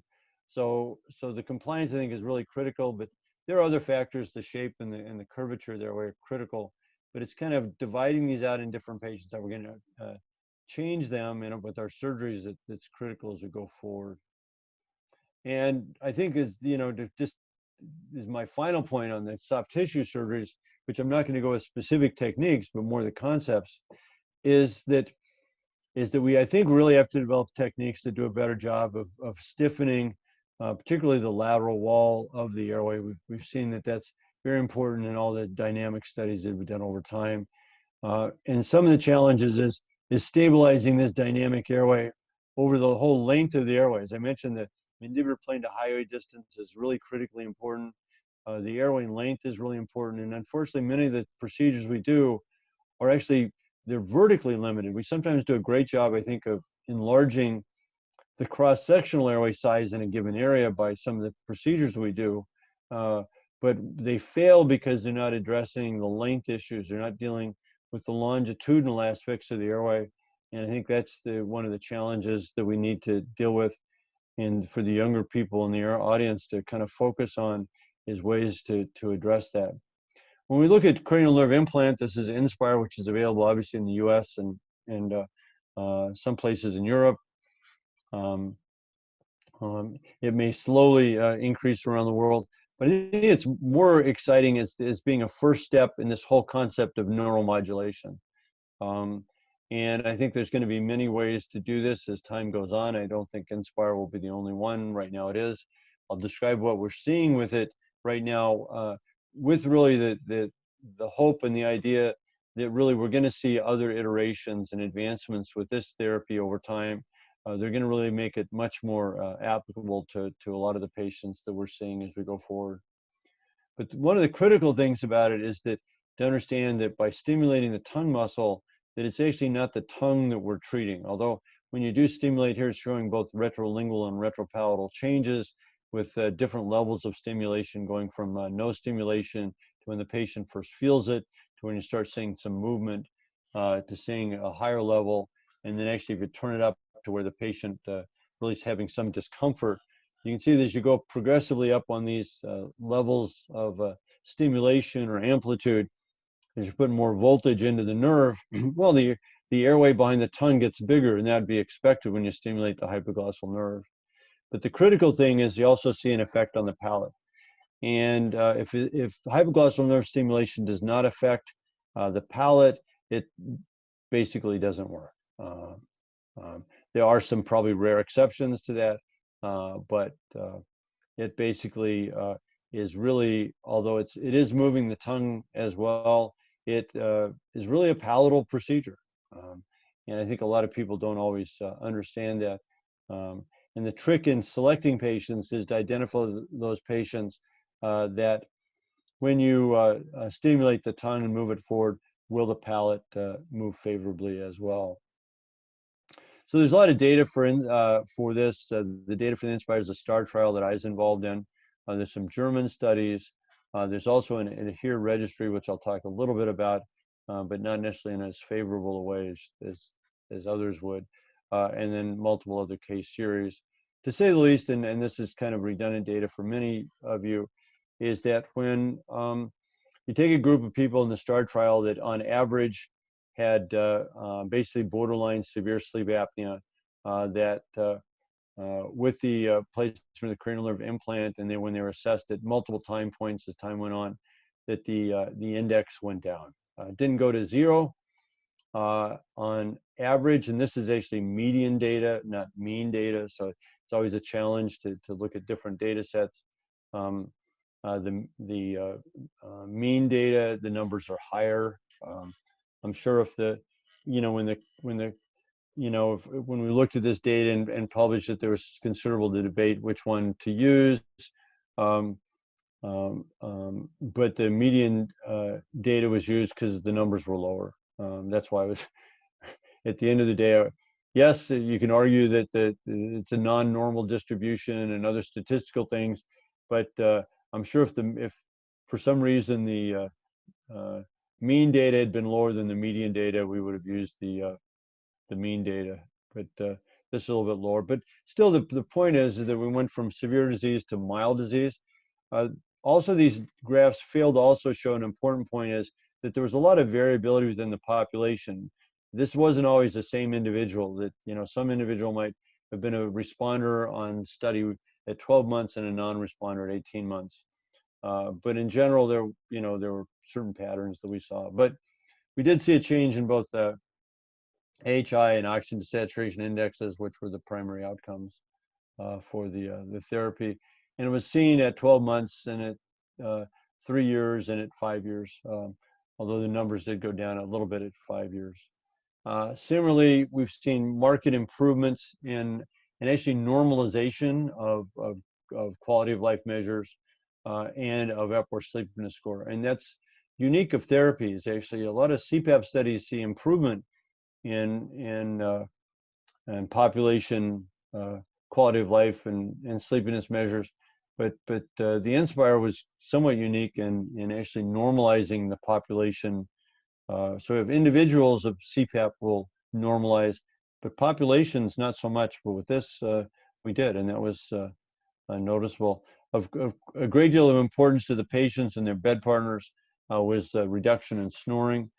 Snoring is actually a pretty significant outcome, and we really did it in the 70 to 80% success rate for snoring, and this seemed to be maintained really over the 5 years of the study, which I think is really something that's noteworthy and worth reporting. There's one German post-market study. I really like this one because it used full overnight home sleep testing to actually use for the numbers here. So this was not in any way a manipulated number. And so these are pretty solid. And again, you see this is probably more realistic in the AHI outcomes, and that people went from severe apnea to mild apnea. But mild apnea with improvement in symptoms or mild apnea range AHI with an improvement in symptoms. Well, that's actually not disease. That is actually below the threshold of disease, and that's what we're treating. We're treating disease, not numbers. And I think sometimes we get kind of we sometimes forget that. It's very easy, I should say, to sometimes think about this as a number on a test and not as a disease. And what we really want to do is eliminate the disease and the morbidity of the things that go along with it. We're not just treating a number. The ADHERE registry, I won't mention much about, but other than to say, because it's in the right now being published a great deal, it is a company funded database. It's really geared towards looking at safety of outcomes and some clinical outcomes, but it's really primarily a safety study. At the time that I made this slide, only at the sites that were recruiting patients, only 64% of the patients that were eligible at these sites were actually being enrolled. So there's a skew of the database. This is, although it's presented somehow as though it's a comprehensive database, it's not. These are selected patients. And as you can imagine, those patients that are not happy, they're probably not recruited as aggressively, and for other structural reasons, not recruited into the study as easily.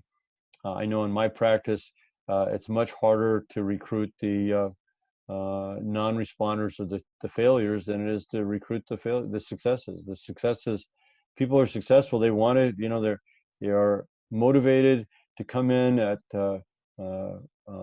different time points, especially at a year. But someone who's failed doesn't want to come in a year. They say, I failed. I've moved on to other therapies, and I'm not really interested in coming back for my ADHERE registry.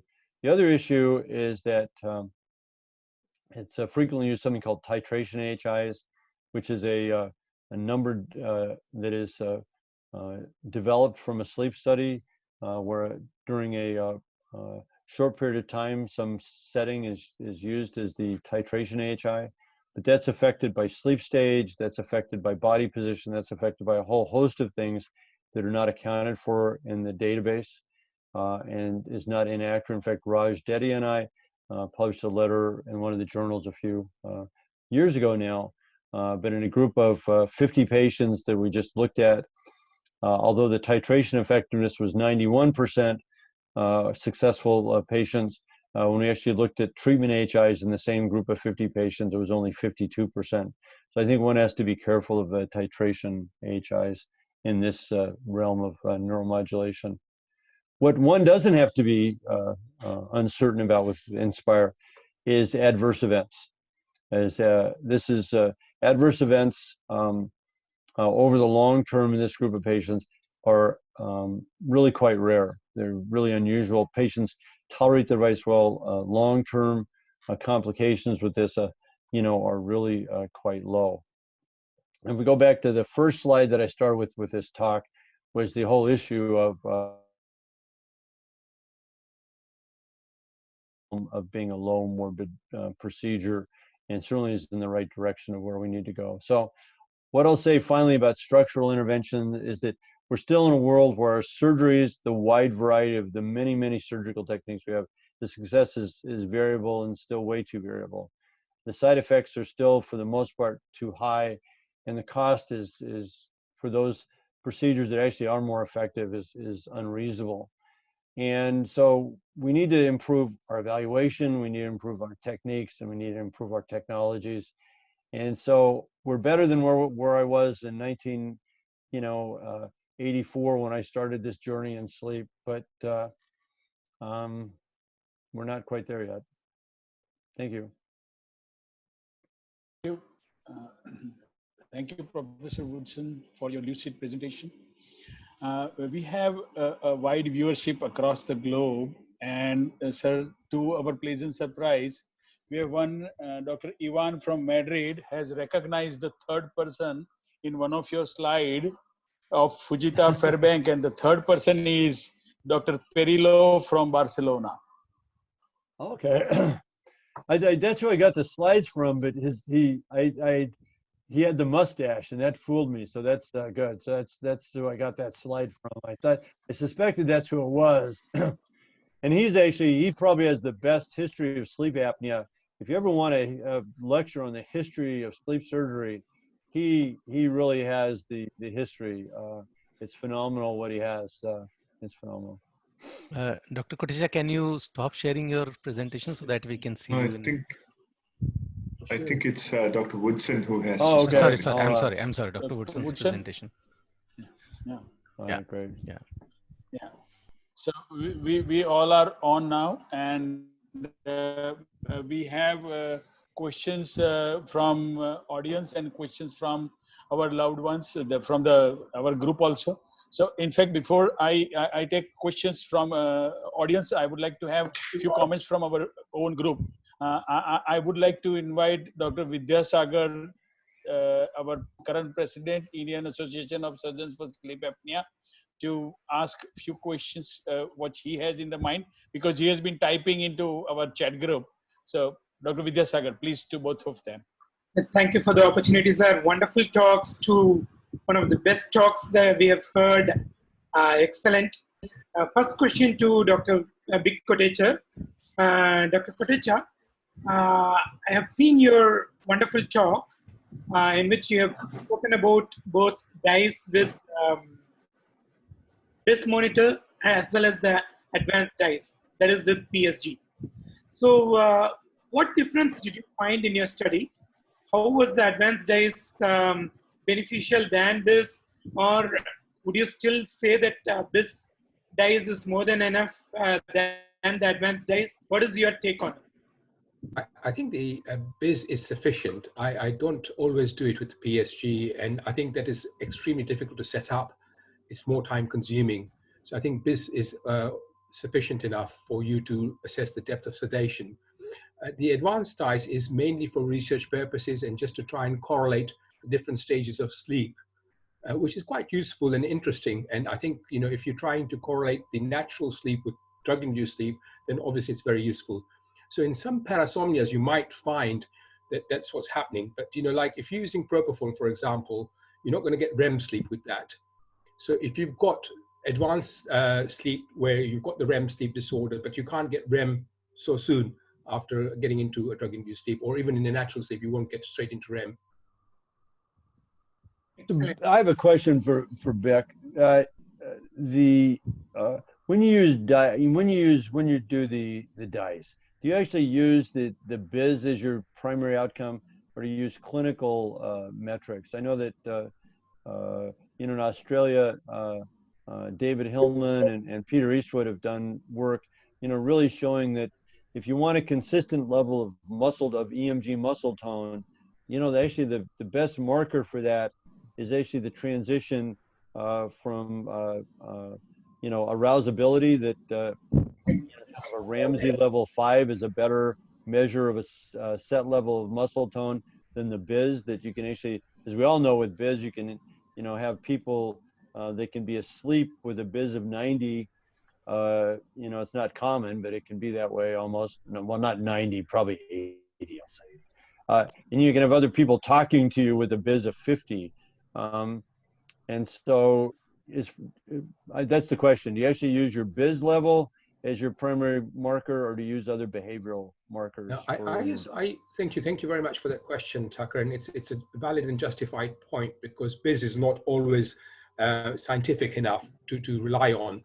So I do rely on the natural sleep study parameters as well. So we look at their oxygen saturations during natural sleep and to see what the nadir oxygen saturation was.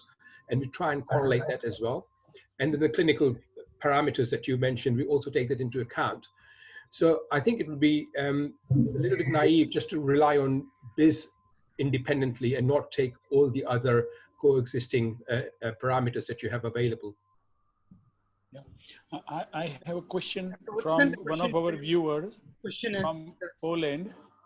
Sagar, I have a question from a viewer. Yeah. Sorry, I interrupted you. No problem. He is Dr. Eva from Poland, and it is a question to Dr. Woodson. What can help us to obtain enough muscle tone to reach the ventilatory stability and the dynamic strain while performing pharyngoplasty? That is the first question. The second question is, when you perform expansion sphincter pharyngoplasty, do you grab dorsal fascicle of palatopharyngeus to change the muscle vector? If so, how much? Does it depend of the severity of the lateral wall collapse? Yeah, so that, I think that's the question. I mean, I try to, when I do any procedure, when I do my DISE monitoring, I try to assess the length of the collapsible segment. So those patients that have excessively long collapsible segment, one, let's say, goes from very high in the velopharynx down all the way to the glottis, I mean, that patient is just not going to do well with an isolated pharyngoplasty, or probably anything we do. And I wish I knew a way to actually stabilize the whole lateral wall. But if I do have someone that's more severe, what I actually do now is I do a hyoid suspension. I think the hyoid procedure actually is not so much in moving the tongue base, but I think that when you look at the anatomy of the hyoid, the constrictor muscle is inserted into the hyoid bone, and by pulling the hyoid either down or forward, I think it does some tightening of the constrictor muscle. And so that's one of the ways I improve the dynamic strain from a surgical point of view. Certainly, adding other therapies will do the same, be it oral devices, or even when you do your DISE, next time, and I'm sure Vic's done this quite a bit, is flex the head, the chin down, or the head back, I mean, has, in some patients, has enormous effects on the airway, that airway length and stretch. Boy, if we could actually recreate that. So, you know, there's a technique, and actually it's just being published in, I forget which journal it's being published in. I think it's actually the Clinics of North America, I think, Offer Jacobowitz is putting together another one of those. I don't know, one of my residents and fellows helped write it up on the technique that we now use that I think allows us to put several sutures into the muscle laterally to maintain tension. It's a little bit more similar to the relocation pharyngoplasty that Dr. Lee has described. I think that many times helps the lateral wall collapse as more of a relocation pharyngoplasty technique. Yeah. I don't know if that helps. Sir, I have a question for Dr. Big from the same Dr. Iwa. Thank you, Dr. Big. I have two questions. We know how to recognize the collapse pattern during DISE, but what is your way to identify the direction of collapse? And second question is, what is your advice to help us to find an alpha angle, oblique and anatomical genu during DISE to evaluate better the pattern of soft palate anatomy? Thank you, Eva. Thank you for the questions. I think it is a difficult one, Eva. I find, and I initially thought that the stroboscopic assessment might help us with that, because that, as you know, slow motion evaluation might point more to the different vectors. But I found, in spite of that, it was very difficult. So I think it's a correlation of your clinical assessment and some of the factors and features that Tucker mentioned in his phenotypes. And then if you try and correlate that with the sleep endoscopy findings, that might help you understand the question that you want to address. Yeah. Sir, I have a question from Dr. Yogesh Singhal. It's a little basic question, but do you keep an anesthetist with you during the DISE? And how much time of induction you start the procedure? And at how much time of induction you start the procedure? So when Charles Croft first started, he didn't have an anesthetist, but now it is mandatory. The European position paper states that, and I think it's very, very important to have an anesthetist to help you with the sedation. The actual time, it depends on individuals. Patients with severe sleep apnea will respond very dramatically and will desaturate very quickly. But on average, I think the whole process would take me about 25 minutes to 30 minutes, depending on what I'm trying to evaluate. I have a question from Dr. Marina for Dr. Tucker. They were impressive thing, Dr. Tucker, and do you think that performing DISE to all our success and failures could help us to know more about our techniques, what we are treating? This is a question from Marina. Yeah, I absolutely, you know, yes, the answer is yes. I think that one of the ways that other reconstructive surgeries have improved their outcomes is by doing better pre and post assessments. I mean, look at rhinoplasty. I mean, doing post-operative photographs changes the field. That changes very much how you do your work. The challenge we have is with the invasiveness and the cost of DISE. I mean, in a sense, invasiveness, I don't mean that it's medically risky, but I mean, it involves, like I say, the anesthetist in the operating suite or a sedation suite. So it's not a very easy thing to do. It's not as easy to do as doing a rhinoplasty photograph. And so it gets to be very difficult. And in my practice in the US, where we're driven by insurance, you know, being able to get insurance to pay for the DISE is impossible outside of we can only do it in a research setting. Or, you know, we do the DISEs in our failures. So we tend to be very skewed towards, you know, if you look at even in the literature, we're very skewed towards only seeing our failures, which in a sense, I'd almost, you know, say that we'd probably learn more by looking at our successes. So your point is absolutely correct, is I think the more we can look at successes, the better, but the data on that's actually very, very limited. Very limited. Wouldn't you agree, Vic? I mean, we don't have a lot of entirely sedation on successes. Yeah. Yeah, I think the data is very deficient in this, and I think it's very interesting to look at pre and post DISE. One of the things that I've learned over time is when you look at your failures and compare the DISE before and after, you see a lot of changes in the upper airway obstruction and the dynamics of the upper airway.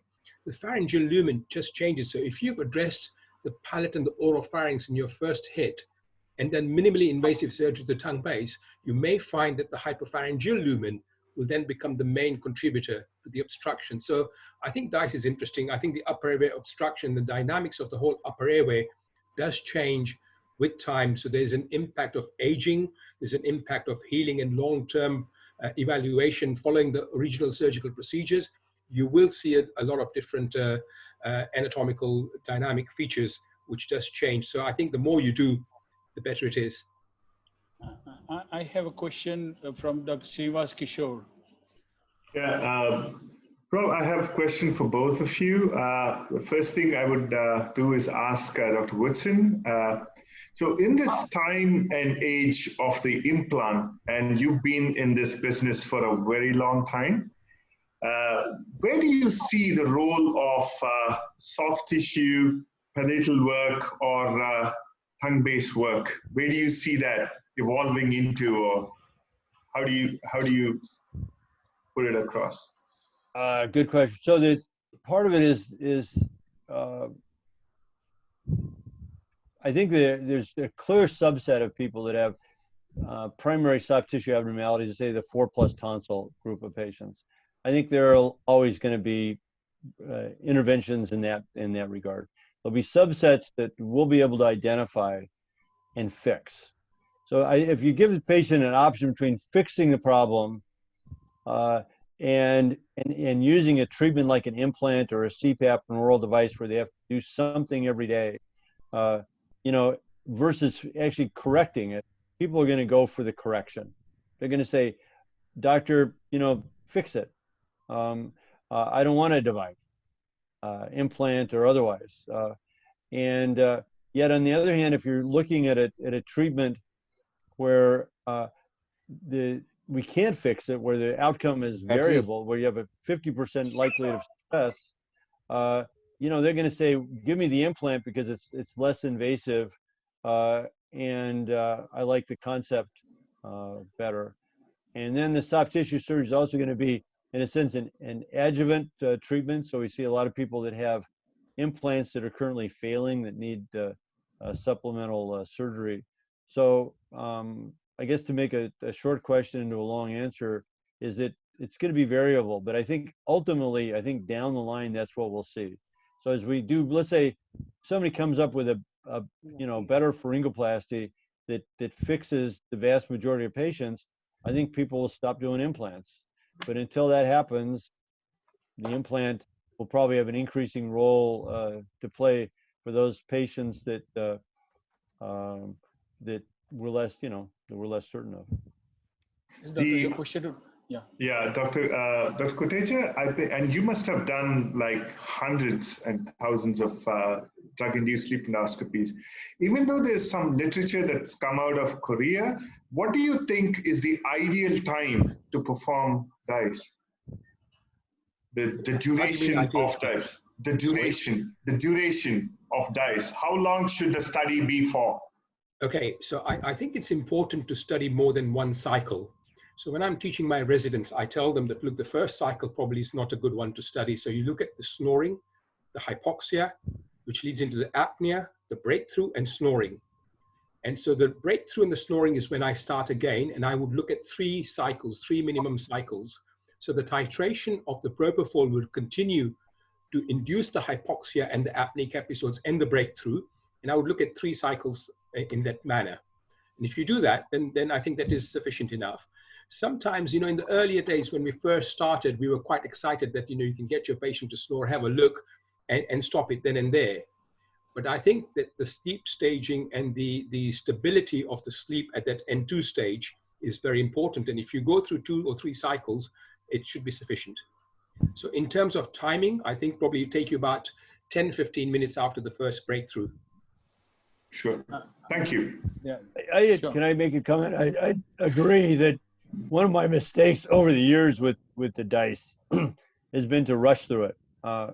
and both with actually doing when I sometimes go back and look at my videos from past videos, is that my mind's eye when I'm doing the scope, I feel, you know, when I go back and look at the videos, I'm surprised how quickly I did it, that I did it too quickly. And I think you need to almost pace yourself and say, okay, slow down and take that extra minute, as Vic has mentioned, and I think you probably get better data. Thank you. Thank you, Professor. I think we are almost coming to the end of our session. We have two questions. Quick question from Shimab and quick question from Vikas. Shimab first. Hi, good evening both to Dr. Woodson and Dr. Kotecha. Great as always. I will direct this to Dr. Kotecha first, because just 2 days back I was talking to Dr. Woodson on a different platform, and now that we've got Vic here together, so I'm going to put this to you and Vic together, Dr. Woodson. So we grow up knowing that you do an investigation if it changes your management, right? I'm going to try and keep this very short, but bear with me when I bring up the background for the DISE. At the outset, I'm not opposing DISE at all. I'm not an opponent of DISE, but over the years that we've been doing DISE and the way that DISE has changed our looking into the airway. Now you look into the airway, you look at the anteroposterior collapse and you look at a lateral collapse, right? Whichever level of lateral collapse you have, you've got a limited armamentarium of surgeries there. So if I'm looking into the airway and I'm finding a lateral collapse, whether it's a 20% fall or which becomes worse when they put in propofol and it becomes 40% or 70%, does that in any way change my view about the fact that I'm going to address the lateral wall? Right? So is there anything that tells me that by doing DISE at different levels and trying to find out at very, very different levels, how does that change my decision making now, present scenario? So I think, if I may, Tucker, answer this first. I was skeptical when I started DISE, like yourself, but what encouraged me was the failure rates that people were having. You know, if you look at your short-term success after surgery and long-term follow-up results, it was extremely disappointing for me as a young surgeon when I started in 1995. And having looked at this technique and having appreciated the fact that the awake assessment doesn't actually allow you the visualization of the collapse itself during sleep, was the thing that encouraged me to look at DISE further. So I would have no hesitation in saying that, look, DISE will give you more information. Not only will it allow you to choose the surgical technique, I mean, what Tucker explained earlier on, the Woodson-Pang expansion sphincter palatoplasty, is something that really fitted with my DISE evaluation. So until I'd seen that technique and become familiar with that technique, I wasn't sure how to address it. And it was doing more and more DISE and seeing more and more lateral collapse, circumferential collapse, AP collapse, is when you begin to appreciate the proper, accurate dynamics of the upper airway. And not only that, it'll help you to decide who not to operate on. So when you see the grade 4 Croft-Pringle classification, and if you see that, you know that you're going to get a failure, and you might be better off asking the patient to persevere with CPAP or even get a mandibular advancement device.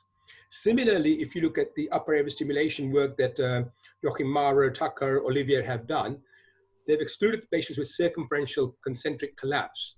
And it's those kind of things that will actually help you with DISE long term.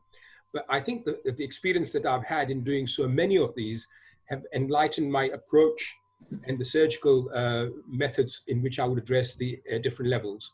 I'm sure Tucker has got something to say to that. Tucker? Yes, Professor Tucker. I think it's exactly, your point is that it deals with the issue of this integrating the DISE findings with surgical techniques and methods. You're saying, you know, that you're having things that you see on DISE that you can't address and correct with the methods. And I think that is, but that's the right way to look at it. That is, so it's the answer is that we don't have the techniques to address certain findings. And I think sometimes that's the frustration we have. We want the DISE to be able to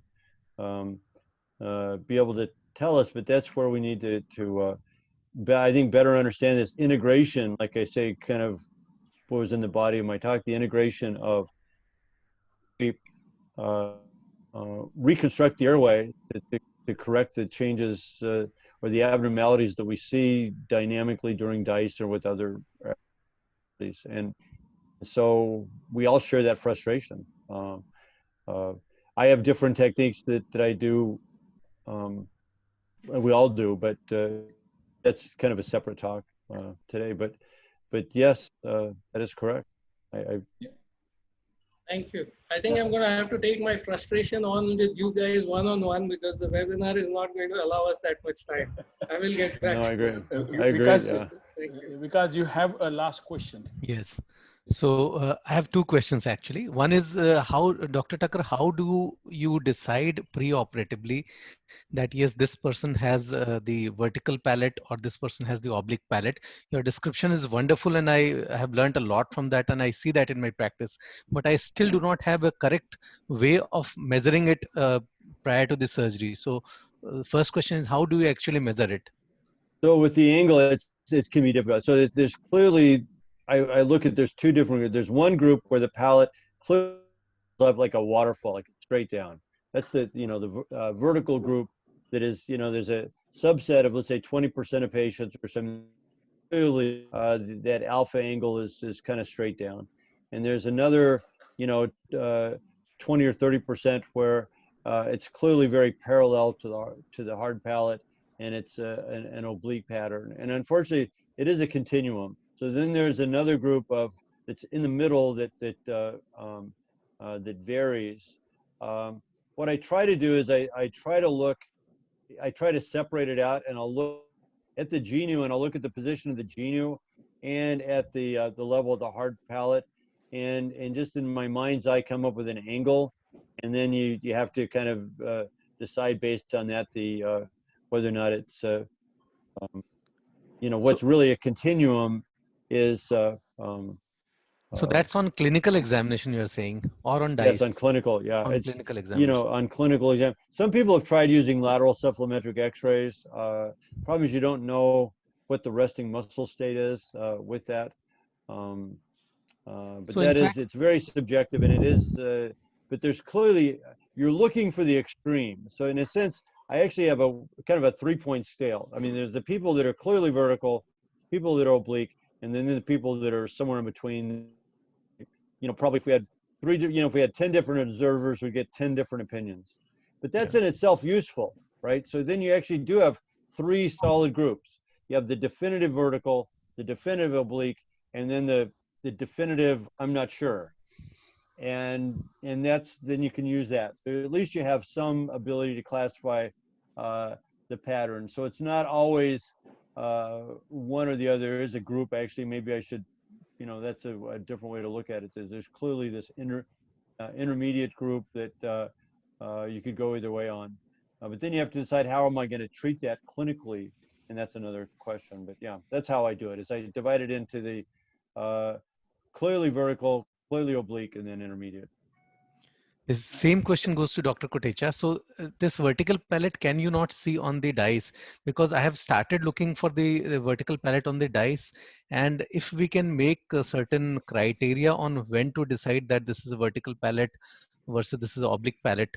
And for that, we have not really done work, but the idea is that with the softwares available to measure the distance just by looking at it, like iPhone has a software, it measures a distance. You focus it at some place and it will measure the distance. Can we develop some protocols by which we have actual measurements during DISE for every part of the anatomy, and that would possibly bring us to the answer of actual measurements which we are not having, and the subjective variations that we have, inter-observer variation, that would possibly end? It's a lovely question and a lovely way to look at it, Vikas. I looked at that specifically with the stroboscopic drug-induced sleep endoscopy, and I thought that might address it. I found it somewhat difficult, but we're trying to integrate some software into measurements. And we're at a very embryonic stage in doing that particular project, but I think it's a good point. And I think it'll be useful to then again correlate your awake clinical assessment with the drug-induced sleep assessment. I think we have a time constraint, and we have a big thank you to to Professor Woodson and Professor Vic Kotecha, not from me, not from the Indian Association of Surgeons for Sleep Apnea. We have somebody from Brazil saying big thank you. She's Carolina, saying big thank you to all of you. Thank you. And we have such a wide viewership coming from all across the globe. I will tell our Sun Pharma, Amrishji, to close the session. Thank you, sir, and namaste from our side. Thank you for asking us. Thank you. Thank you. Thank you. Thank you. Thank you very Good evening. Good evening, sirs. This is Mahendra Varman, DGM Sun Pharma. And our sincere thanks today to Dr. Vic Kotecha, Professor, and Professor Dr. Thakur Woodson, and also the moderator, Dr. Naveen Patel, under whom the guidance of this entire session is going on. So it's an excellent session. Actually, I would like to close with only one remark. One of the message which I received from a senior consultant ENT surgeon in the recent past, after listening to this webinars, he said, I think I learned a lot. I think I learned a lot with my so many years of experience. But after listening to your people, the webinar, I understand that how much I need to learn and how much I need to expose myself to all these lectures. So that itself, from the one statement from one senior doctor itself, it gives the substance of this entire series of webinars. So I'm really happy that yes, of course, we have completed the 11th one, and we have one more also. As to come, with a very, very special participant as a 13th one and the final one. So thank you once again for this opportunity, which has been given by the entire IASSA under the guidance of Dr. Naveen Patel and Dr. Vijaya Krishnan, Dr. Srinivas Kishore, Dr. Vikas, Dr. Seema, and Dr. Vidya Sagar. Thank you very much. Thank on you. behalf of Sun Pharma. Thank you. Thank you very much. Thank you. Thank you. Before I close, all the series of these lectures are available on our iassa.in, and it is available into IASSA classroom. Anybody can go again and view that. And anybody who wants to become member to our association can go to iassa.in, download a membership form, and fill it up and mail it to our secretariat. And that is how somebody can become our member. Thank you very much, all of you. Thank you very much.